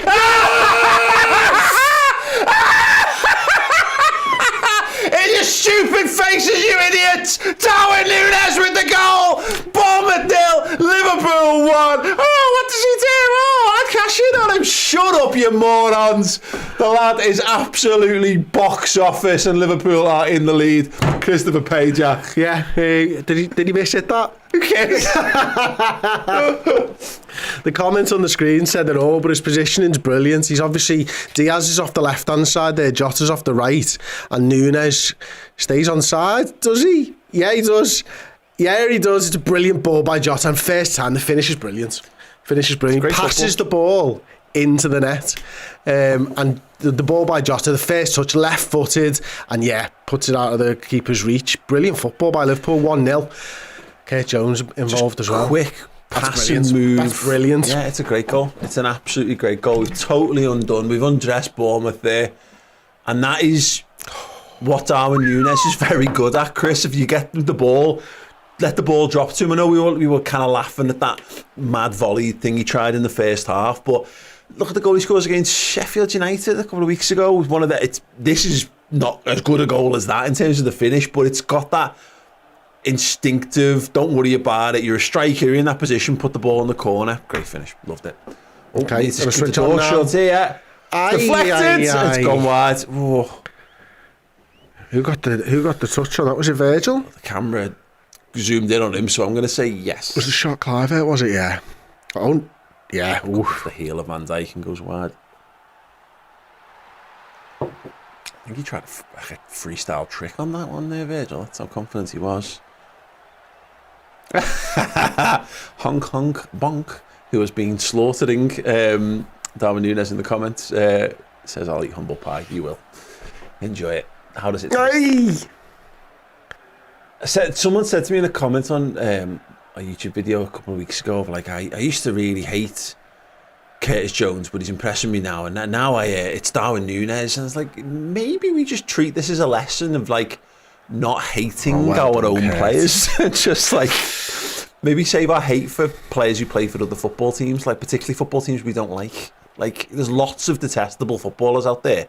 Quite a few of them play for Manchester City and Man United. Look at Darwin, he's in a big old space with his hand up there. There's Harvey Elliott. Finds McAllister inside him. Oh, lets it run, but buys it Go back. on. Gomez now under pressure. Gives to Jota. Jota charging forward, menace. Intensity in the box is cleaned out. And the referee says absolutely nothing. It couldn't be more clear cut a foul there. Jones. Is Tierney on VAR? Oh, wait. Someone said Tierney was on VAR before. Diaz. Jota. Diaz. Edge of the box still. Very tightly congested in there. And he must have seen something we couldn't see from our angle, or he's thick. Curtis Jones, he's gone past his man. Corner of the penalty area. Getting fouled. Look at the numbers back though. Yeah. Oh, Virgil van Dijk slaloming forward on that left-hand side. Liverpool retreat. Yeah, the door was well and firmly and truly screwed shut there, so they've gone back instead just to see if they can open a path. Oh, check complete apparently. McAllister sends it long. Núñez brings it down left hand side. He's into the box. Step overs. He's tackling himself really. He's gone to the byline. Left footed back post. Header! Oh, taking it all the way back across. Conor Bradley, he found himself unmarked at the back post. He got up. No, it's harder to miss. I think he's trying. His body shape says he's trying to head it back across. Maybe let's have another look. But look at this Jota when he gets pushed, and then he gets absolutely cleaned out. I can't believe they've checked that, by the way, and nothing. They'll have checked it for penalty, won't they? There's a push in the back, and there's a block. Yeah. They might say that he wasn't close enough to the ball, but there's two fouls there. Elliott with the outswinger. Shit one. Yeah, it's landed. Conor Bradley! Beaten away by the goalie. Kurt Jones cuts it back into the box. Is Conor Bradley going to score before Joe? That would be hilarious. It's going to make Joe's all the more meaningful when he scores that winner at Villa Park. Canate, Elliott, he's going to stand that one up. Oh, couldn't quite find Van Dijk at the back post there. McAllister. I love Virgil as the captain because no one can tell him to go back. He just stays up for days. Liverpool throw it. Oh, wow. Nicholas Miller, Paul scoring 1 goal doesn't change a thing. This is... Nunes still not good enough. Shut the fuck up. Jesus Christ, go and get a cuddle. Hang on, Conor Bradley plays it low to Elliott. Oh, just couldn't get it clear of his feet. Here we go, here we go. Jota, I don't know what he did there. He totally miscontrolled it. And it ends up left-hand side with Jones. Diaz, back to Jones. Gomez's position's just been slightly more inside this half, hasn't it? Actually, I think he was doing that a bit more towards the back end of the last half, but it's like that near to the nearer the picture bias. The Karate. Oh, not effectively cleared there to Liverpool throw it. Sorry, just to go back, I don't like being. It's not being it's not a personal attack on whoever it was that said that comment. I forget, but like. I like this, I must be impressed. Go out there and impress me. It's just fucking plays. He's got 9 goals and 10 assists for us this season. That's a fucking good return for someone who we can clearly see is not being a super prolific goal scorer. He's also scored the goal that's got us in a winning position in this football match so far. Yeah. But now they've made their subs, you expect that Bournemouth are going to have to come out at some point in maybe the next 10 to 15 minutes, and that, I think, is when the game opens up for Darwin even more. 100%. Or we'll take him off and bring Akpor and he'll do that. Again, it's a system. We've got a squad here. We're doing it in a different way. I was thinking this about who are Scott and Kelly on for Sinister and Hill. Like our nailed-on world-class footballers, and how the ones we've got are the ones we've owned. So Alisson, Van Dijk, Trent and Salah, and I think are nailed-on world-class football players. And then there's just a bunch of other lads who are really good or a little unproven yet. But it's just interesting how, like, in the forward line, someone just will step up in the coming 6 months, year, 2 years, and they will become the next load of super, nailed-on world-class players for us. But at the moment, again, if you think of this was meant to be a transition season where we got back into top 4. Go on, Kate. Curtis Jones now at Liverpool inside the box. Darwin Nunes goes back to Bradley. Bradley stands the cross up. Diaz is underneath it. Lets it run across him. Swivels. Gathers the ball on the left-hand side. Goes back to Joe Gomez. We're just happy to have possession here.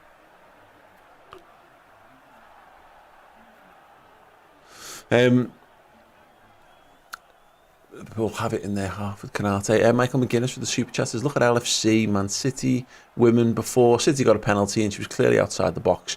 Jota was more a penalty than that. Therefore, I didn't see that game, but yeah, I mean, they're the mad ones on that. Was it presumably it was checked for a penalty and decided it wasn't?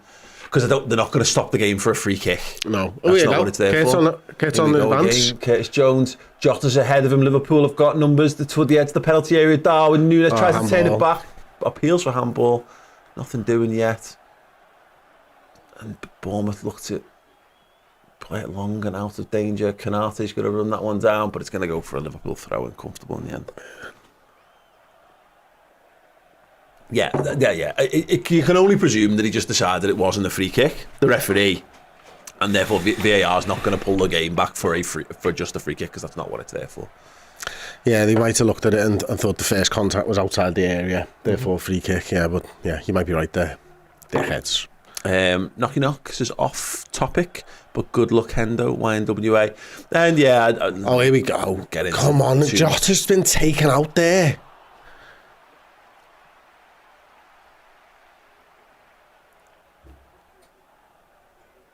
This is a free kick. It's nice of them. Yeah, I thought Jurgen Klopp said it nicely about Jordan Henderson. I was just saying, look, people have one life to live, and they can make decisions, and sometimes you make great decisions, and sometimes you make bad. But ultimately, you've got to make an ongoing series of decisions in life to make your life as happy as you possibly can. And yeah, good luck to Henderson in that regard.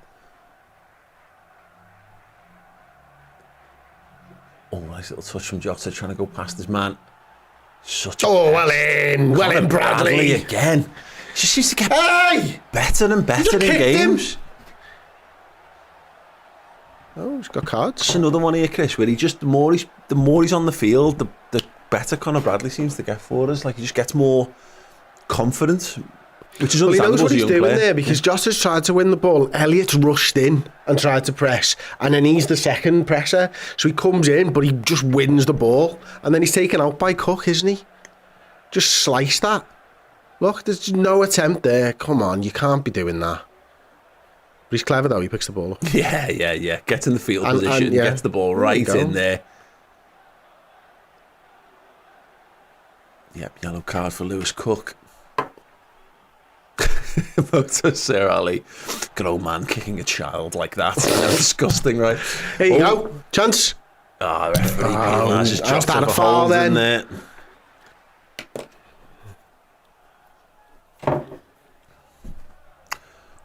No, John Van Floyd, Bradley or Gomez, YNWA, next goal, boom. Wow. What are the odds on that? It's like a TikTok title, that.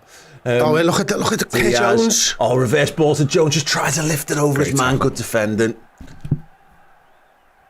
Let's have it here, tries to come away. This is just what Liverpool needs to be careful of. Canate has gone all the way down the pitch there. Go on, Nunes, track back, lad. Darwin Nunes, tracking back. They've still got an overload though. Let's have it here, right hand side of the penalty area. Darwin goes in, doesn't win it. You just need to be careful here. Let's have it here with the shot, well blocked, and Alisson will go pick it up well done. And Van Dijk screaming at Alisson, calm it down. Oh, he's done well there. It was Darwin who got the block on.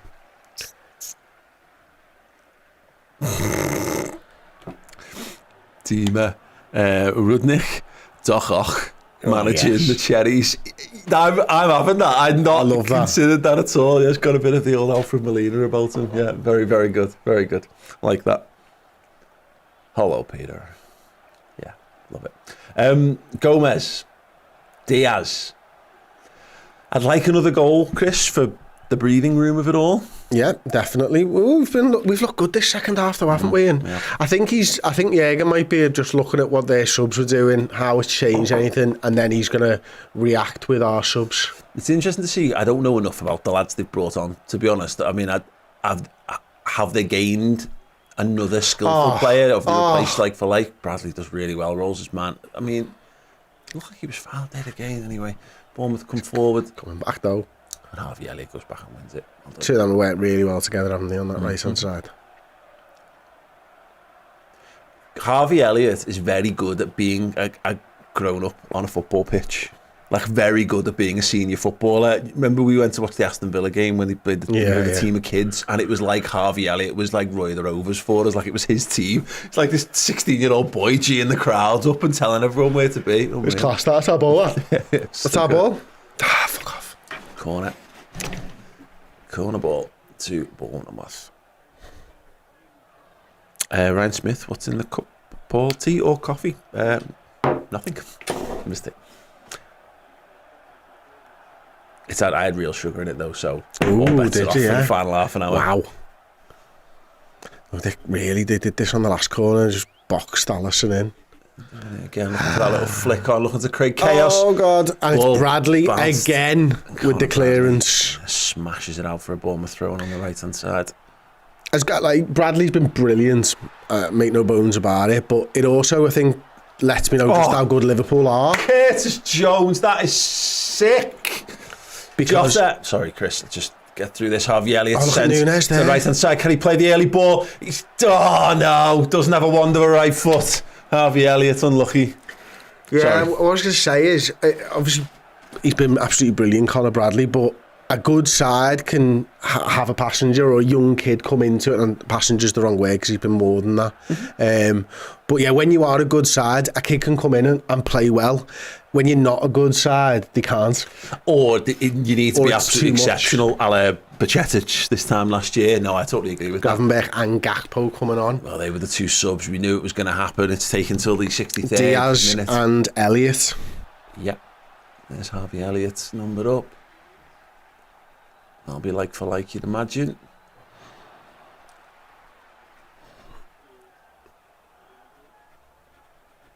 Yeah, like just sported a little broken finger there. That's interesting. What he's been up to. Someone else had the fingers strapped together there as well. I think it was Darwin actually. Two fingers strapped together. Wrestling. Yeah, maybe. Thumb wrestling.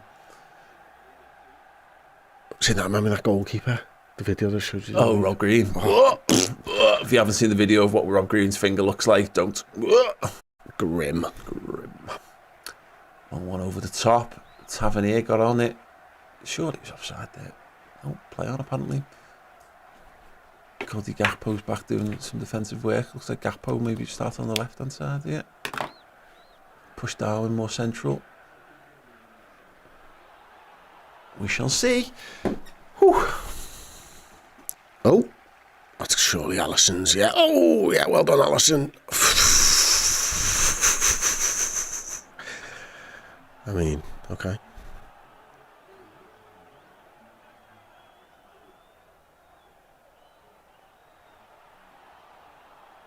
Nicholas Miller, I apologise wholeheartedly if you thought I was deeply offending you with your stupid take on football. I apologise wholeheartedly for that. The poor Cody Gakpo has a little touch on it. Liverpool can't get hold of the football. Darwin gets stuck in and does win it and sprays the ball forwards. Go ahead.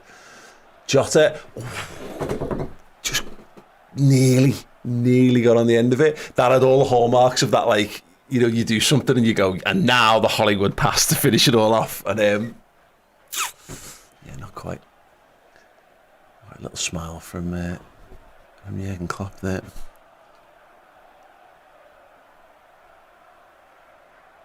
Bournemouth throw in midway in their half. Looking for another long one, maybe. Well, Graf does well.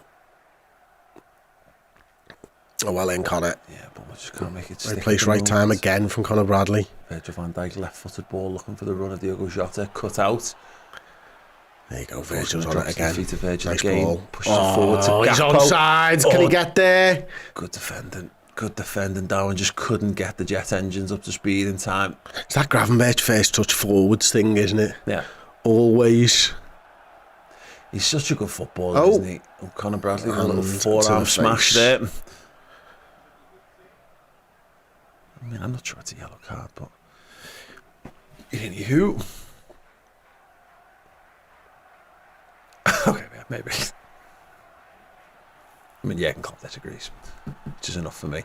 Conor Bradley, yeah, in the book for Liverpool. Their 66 minutes played of this game, and I will reiterate my stance from earlier on. I would really like us to just score another goal here. Don't know what's going on here. Klopp just getting a little warning. I think he's unhappy with one of the coaches for Bournemouth, isn't he? One of their coaches being a bit of a beaut. Free kick then to Bournemouth, right on the halfway line in front of the technical area. So it's Gakpo on the left now, Jota on the right, Nunes central. Goes back to your point there, innit, of like if it opens up, putting Darwin through the middle. Interesting shout. He's been getting his subs right. Absolutely. I suppose what you're playing for. Well in, Connor. His position again's brilliant. Yeah. The next sort of 15 minutes here, you're playing for the right almost to make another substitution with one eye on Fulham in the midweek. Foul on Christie. Referee says play on. Plays the ball in behind. Virgil sweeps that one up. Jones. We're going direct there. It's not the right ball. Not the right ball. Can they pick the second one up? Gravenberch is going shoulder to shoulder. Bournemouth maintain possession over on that left-hand side.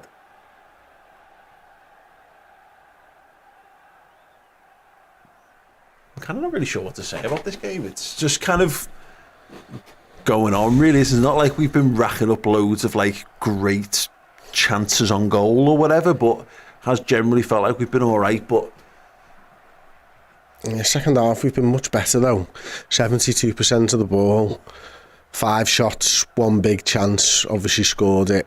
And yeah, their chances, not really many. 0.23 expected goals for them in the second half, 0.87 for us. So yeah, we've been much more dominant in this half.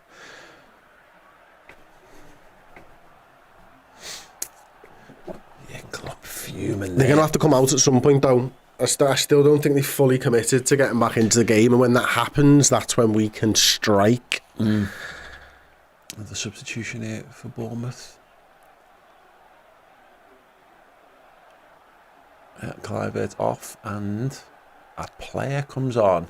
David Brooks, yeah, good player. They feel like one of those sides where they've got a bunch of players who aren't like absolute world beaters, but are all of like a good level. Like a bit Brighton have got a bit of that going for them as well, haven't they? Where it seems like they can interchange 3 or 4 at any given time and not see a significant drop off. Darwin battle on that right wing. It's the standard of the league all over, isn't it, now, though, isn't it? Everyone's just got a better squad. Yeah. Gravenberch keeps hold of it well. McAllister gives it him back. Oh, what a touch that is. Bang. Looks for goal, left-footed, blocked. It's a shit shot. Through to Neto. Yeah. First touch was beautiful to go past this man again. Yeah. Gaz Cavalera, member for 20 months here, says, can we have a song? We can indeed. I always forget about it. Should we just go for a stock standard?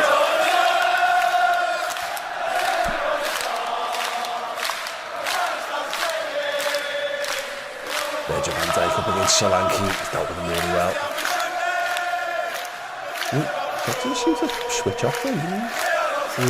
Jota looks to volley one over the top. Darwin as you touch. Not great so far, but your man's fallen over. He's tripped him. It's Gakpo. Gakpo to Jota.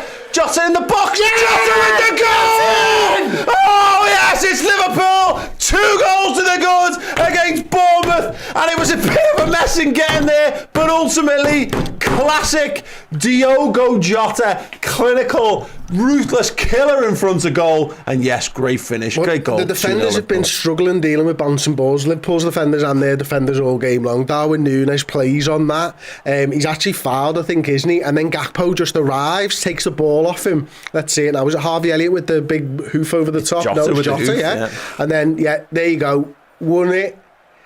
Tries to grab onto and his then ankles. Gakpo, inch perfect pass, first time shot, near post, tricks the goalkeeper. Diogo Jota doing Diogo Jota things, substitutes making an impact with another assist. All front 3 players linking up to get the goal, and it dinks off the inside of the post as well, taking it up a notch, taking the goal up a notch from a 9 to a 10. Yeah, drills it low and hard, near post past the goalkeeper. Beautiful finish from Diogo Jota. It had a little bit of a like a feel of that Man City Champions League goal, the Mo Salah one, when he dinks the keeper, of someone falls but there's just someone else arriving to keep the momentum going. Really good goal from Liverpool. That's just another really good goal. Like the front attacking players all linking to make something happen. Great stuff. Yeah, and a goal and assist for Diogo Jota in today's game.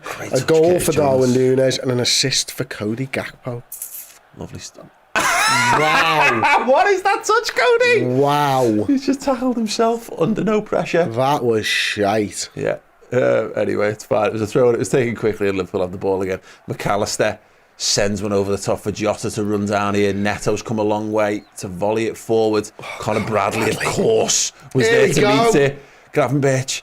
Slow him down. Jota. Go on, Gakpo. Cody Gakpo plays in. Conor Bradley stands it. Oh no! Dinking the keeper as he crossing the ball. Yeah, I think he was trying to cross it to Darwin Núñez, wasn't he? Keep your eye on Conor now, because it was at this stage last time out where he started to tackle McAllister.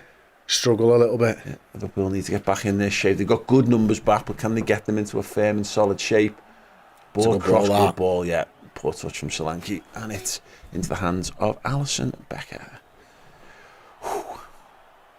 C.R. Martin with the $5 thank you, says, there we go, Reds. Great job, Diogo Jota. I'll even put it on the screen. What an idiot I am. There you go, mate. Thank you so much.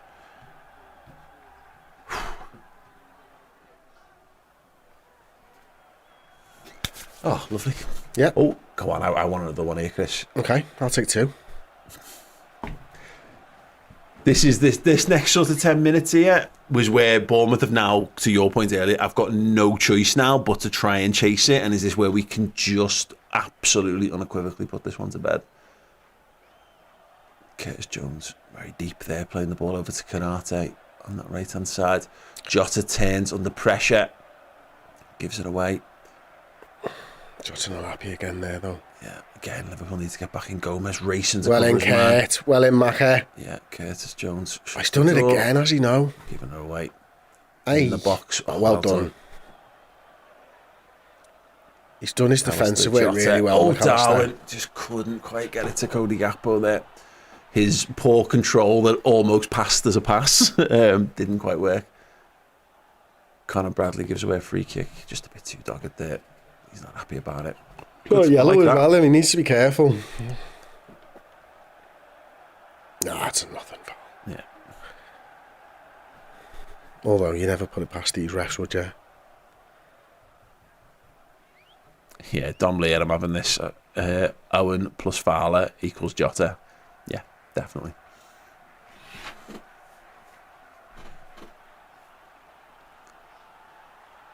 I see loads of comments saying best Portuguese player ever, and to go Tom Finney here. Just Eusebio or Figo, best Portuguese player ever. Figo, mate, yeah, Jota's better, don't you know? I mean, there's probably a certain man, a certain CR7, if you will, who might lay claim to that title as well.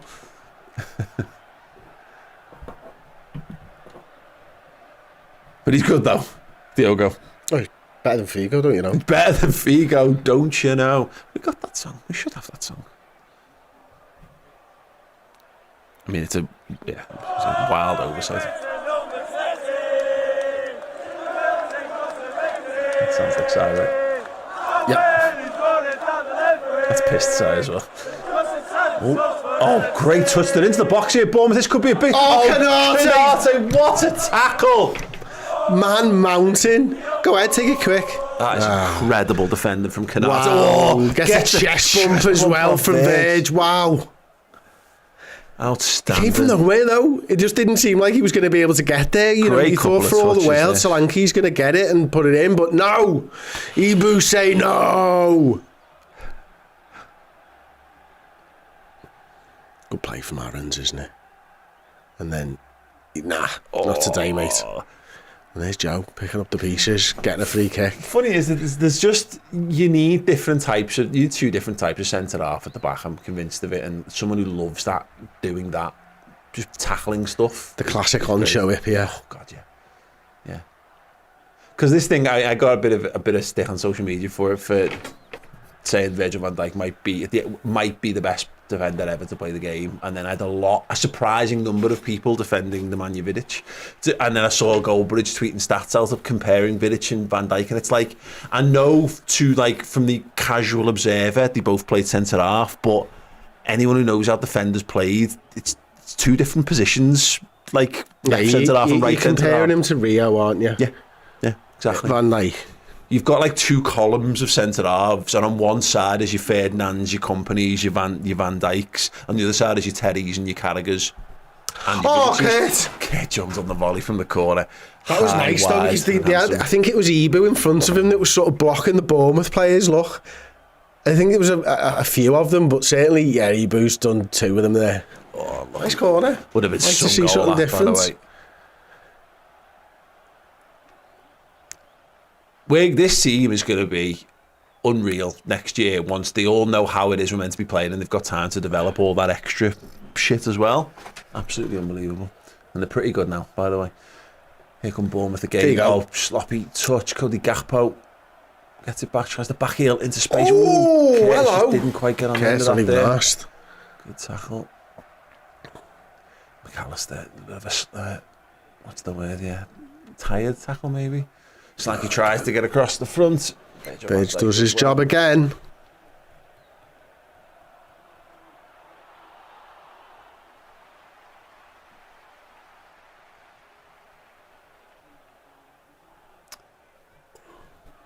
Corner to Bournemouth then on that far side.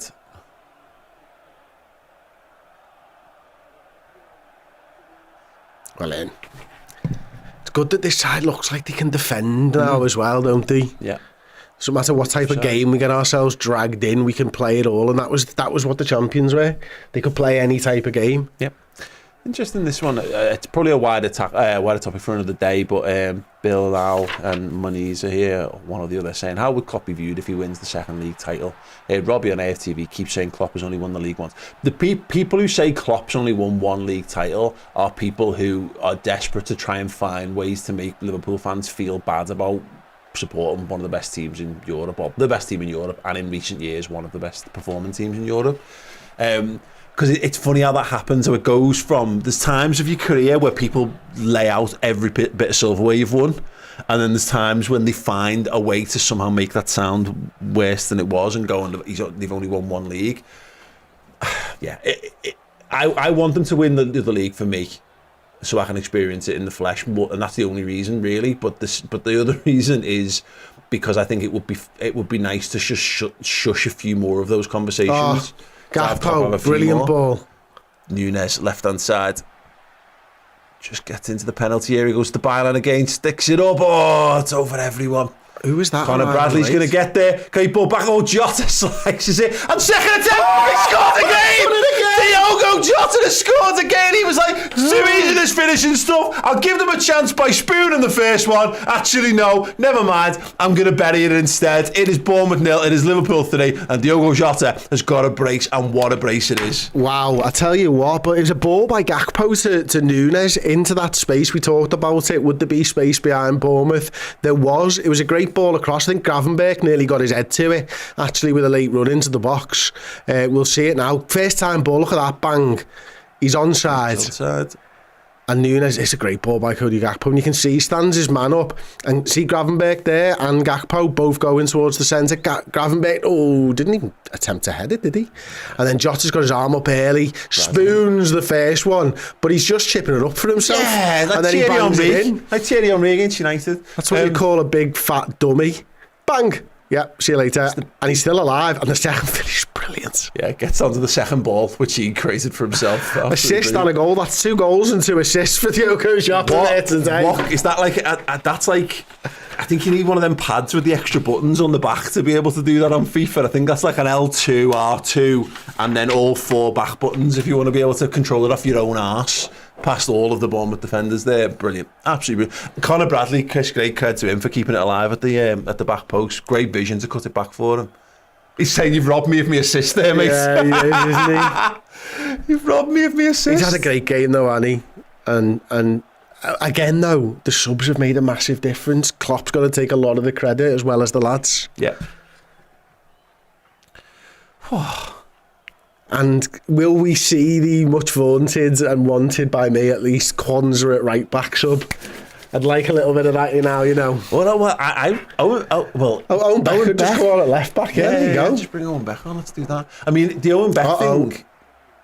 Oh dear. Oh, he's moving like Camp, but I don't know. It doesn't look too happy. The Owen Beck one. The only issue with it is that if we play him, then we can't send him out on loan again. Yeah, because he'll play for 3 clubs, won't he? If he don't, well, he can't go. He can go back to Dundee, but he can't play for another. For another club. Oh, here he comes. Here he comes. There we go. And is that McConnell as well? No, it's Clark. Yeah. So yeah, double substitution for Liverpool. A little bit of synchronised stretching there from the So young Clark lads. maybe for Kurt. Yeah.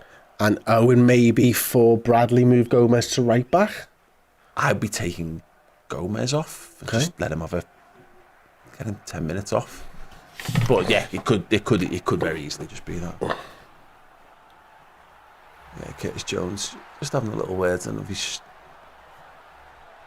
Well, Beck's here for the rest of the season unless he goes back to Dundee, which they'll take him back by all accounts. They'll be pissed off with us, but fuck them. Yeah. Ellis Day, Arsenal fans. Hang on. I think that McConnell as well. Or was that? I think McConnell might be coming on as well. Okay, let's Conor Bradley off. Anyway, Ellis Day, Arsenal fans always bang on about having an invincible team, but they got less points than all of the times we came second against City. Delusional. Yeah, look, again, everyone's just stupidly biased towards their own football club, and we're all no exception, as much as we may think we are. No, just the 2 subs. But yeah, you go back to that, like that team that Liverpool win the Champions League with in 18-19 got 97 points. 97. It's mental. It's absolutely mental. So as much as that whole Klopp's only won one Premier League title, he also finished second on record points totals on 2 different occasions. So yeah, you know what? It's football, isn't it? The teams that won all the things in the 90s and 2000s would not have won all the things they won in the 90s and 2000s if Man City had been at that level, equivalent level in their league. It's just the way it is. But yeah, whatever. We've won what we've won, and I've had a thoroughly good time along the way as well. We've won everything. Literally won everything. I don't get, whatever. Nearly. We'll put that right this season. Oh, yeah. Attacking down that right-hand side. Again, Virgil van Dijk engages and clears it away. They've just done really well there, Chris. They've just taken to the challenge of this game absolutely fantastically. They have. They worked very hard to get into the game, and once they got into the game, they took over the game.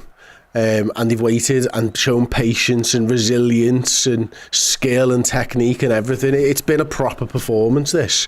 Away from home, tricky conditions, good side, in great form. After a break, do you know what? I thought it would be much harder than this. Yep. I really did. I thought 1-0 maybe today. Yeah.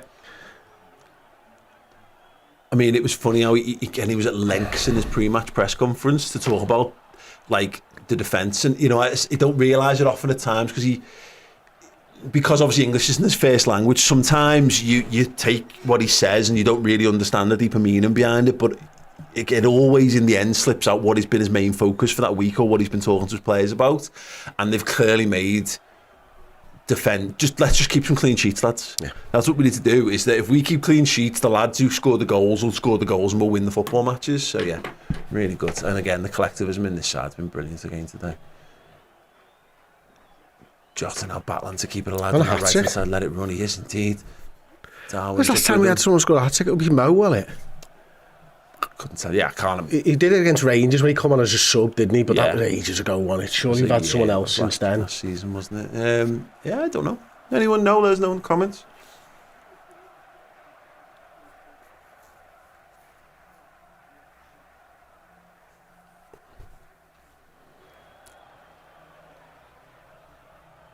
Cody Gakpo, great touch. Jota. Oh, it's just overrun. He's fighting for it, though. He is fighting.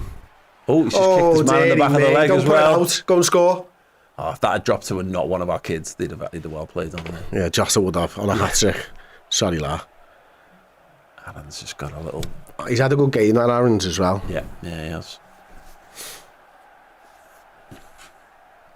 Yeah, Ellis is right there with the super chats. There's 115 FFP charges to stop Klopp winning the Prem. Mm-hmm. Did you see someone, off-topic question here from John Summers, but hi guys, do you think Xabi Alonso will win the league in Germany? I don't know, but to take it even more off-topic, did you see his press conference clip? It was doing the rounds on Twitter. Shit, I do think he might, because Bayern lost to Werder Bremen today, and I think that puts them, Leverkusen, maybe 6 points ahead. Nice. But so in one of his press conference clips, he was being asked about like the rise of like a far right movement in Germany, and he was asked about it, and he basically just did this. I saw it at the subtitle version. He was just saying how like it's wrong, and the inclusivity in society is the way forward. And look, you've got to come in and understand the traditions or whatever that you're coming into, but the world's a better place for having people be able to freely mix and all that. And I was just watching it go. It was the first time, because I've done a lot of like. Ooh, like Gerrard, could he be our next manager because it's Steven Gerrard?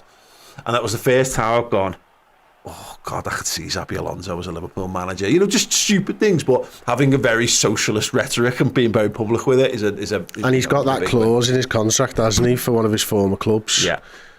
He'll end up at Real Madrid, but yeah, he will. But, fine. As long as he goes to Liverpool as well.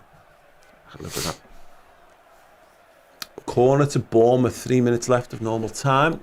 It's going to be from the far side, right-hand side. I'll tell you whether it'll be an in-swing or an out-swing in a second. It will be. At the moment, they're not boxing the keeper in. We'll see if that changes just before the kick is taken the line and up. The penalty spot at the moment. Here they come.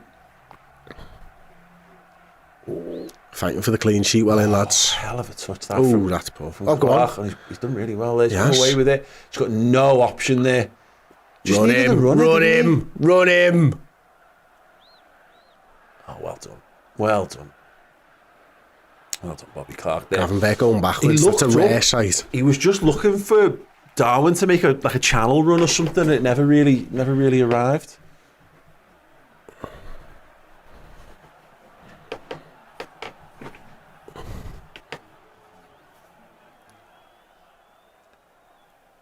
Alexis, yeah, someone said Finlay here says that's back with us for the rest of the season. Yeah, I mean, unless they've got an agreement with Dundee that he can go back in a couple of weeks' time or whatever. Yeah, it doesn't look like that. But this goes back to it of these are our footballers. Yeah, shit happens. As much as we want to develop them and give them the best possible chance to play lots of football, sometimes you just need to make sure you've got the cover that you. He's need. more than a year away from the first team, isn't he? As it currently stands, so he's got all next season.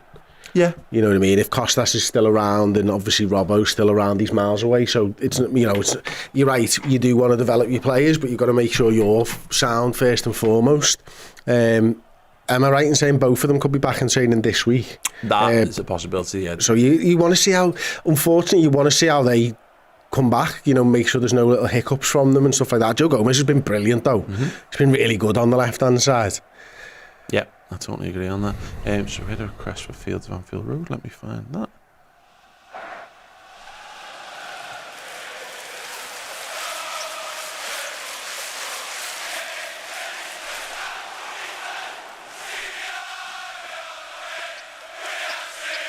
Oh, there's a chance for Bournemouth to get the goal. It chipped it over and he's missed it. Yeah, Divvy. Oh, Liverpool will be having a little bit of introspection there. Brooks, big opportunity to get Bournemouth some consolation from the game, and he's fucked it. Let's be honest, Alisson. It spins the wrong way. How does that happen? That's not. Yeah, that defies physics. That I'm glad of it, but yeah, check the matrix there. Bournemouth throwing. The Cherries trying to end strong here.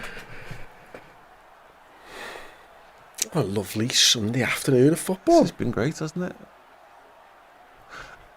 Yeah, really good. Is that right? 8 minutes of added time. Christ. First clean sheet in 15 games. That can't be right, can it? Is that right? I mean, we've had 0-0 draws. Yeah. Man United and all that. So that's nonsense then, mate. Yeah.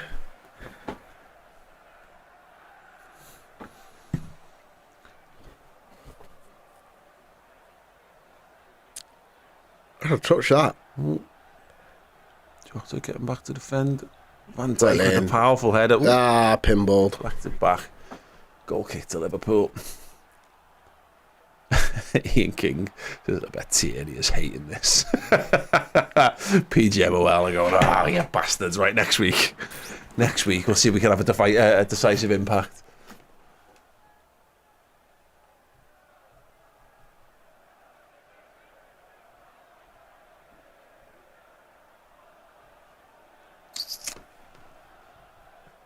Alexis McAllister. Oh, he just got kicked to the ground then.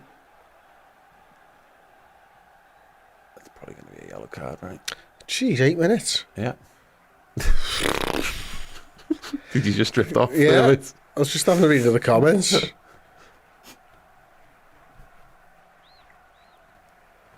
Yeah.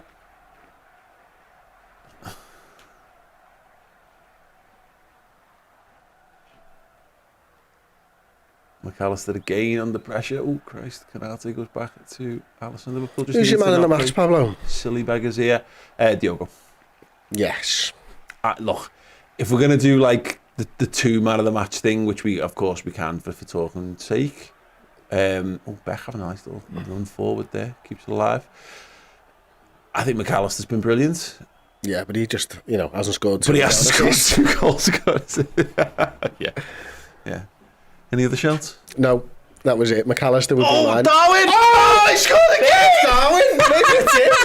What a finish that is. Maybe it's Darwin Núñez. It's 4. Wonderful cross. Joey Gomez. And then, Darwin Núñez a full stretch of the back. But he needs to stay away from the back post, Chris. Honestly, I tell you what, mate. Slides in, gets the connection. Neto is devastated. He's somehow conceded 4 today. It's like we had like 4. I mean, we've had more than 4 on target because we had a couple of distance pops, but It can't be more. It can't be loads more. He's timed his run to perfection. Oh, it is great timing of the run. And yeah, it's a brilliant finish. That's a wonderful outside of the boot finish as it drops. He's just mad, isn't he? He's just mad. That 10 goals and 10 assists now for Darwin Núñez this season. I dare anyone to say that's not a good return. I really do. Oh, that's class, though. Even if what's his name doesn't agree. That's class. He's probably not watching anymore. Sorry, Nicholas. Everyone, look, as long as you're prepared to have your opinion changed on stuff, that's cool. And there goes Diogo Jota. Won't be getting his hat-trick today. Cade Gordon is on for him. Well, Darwin can still get one. That is true, but not relevant to the point about Jota not being able to get one. I didn't want him to go off. He'll be going down there. Little concern from Joe Gomez on him. Say an ankle. Oh dear.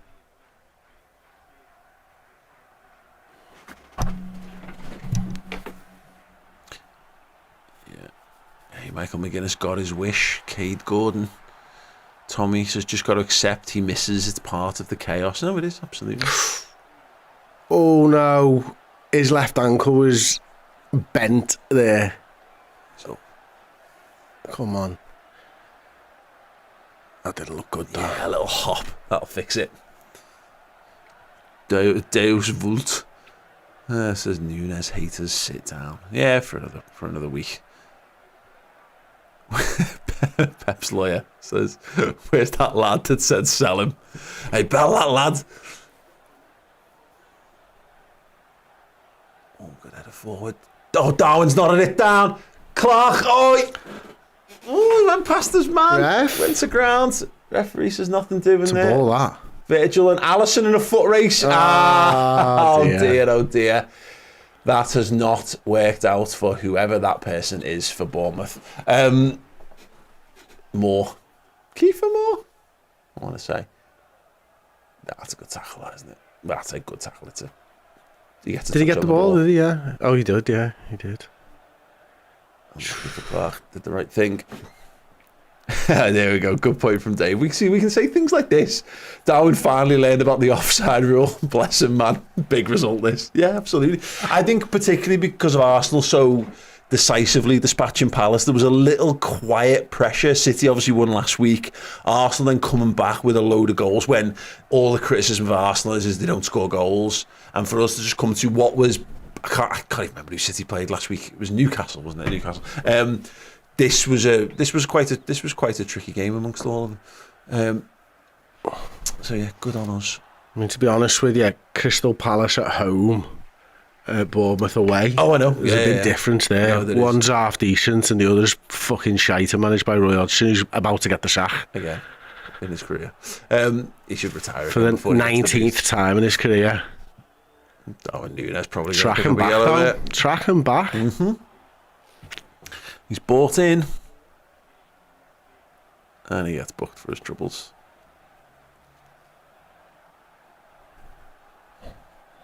Alisson Becker could play any of the back five positions for us. A fact. It says quad bod.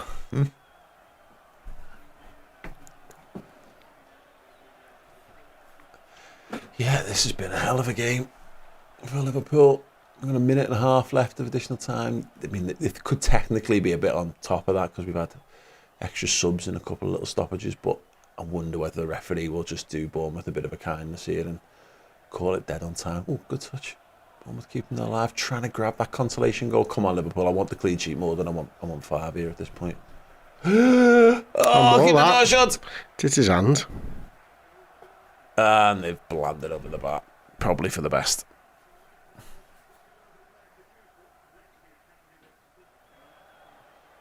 So they're going to give man of the match on Sky to Diogo Jota.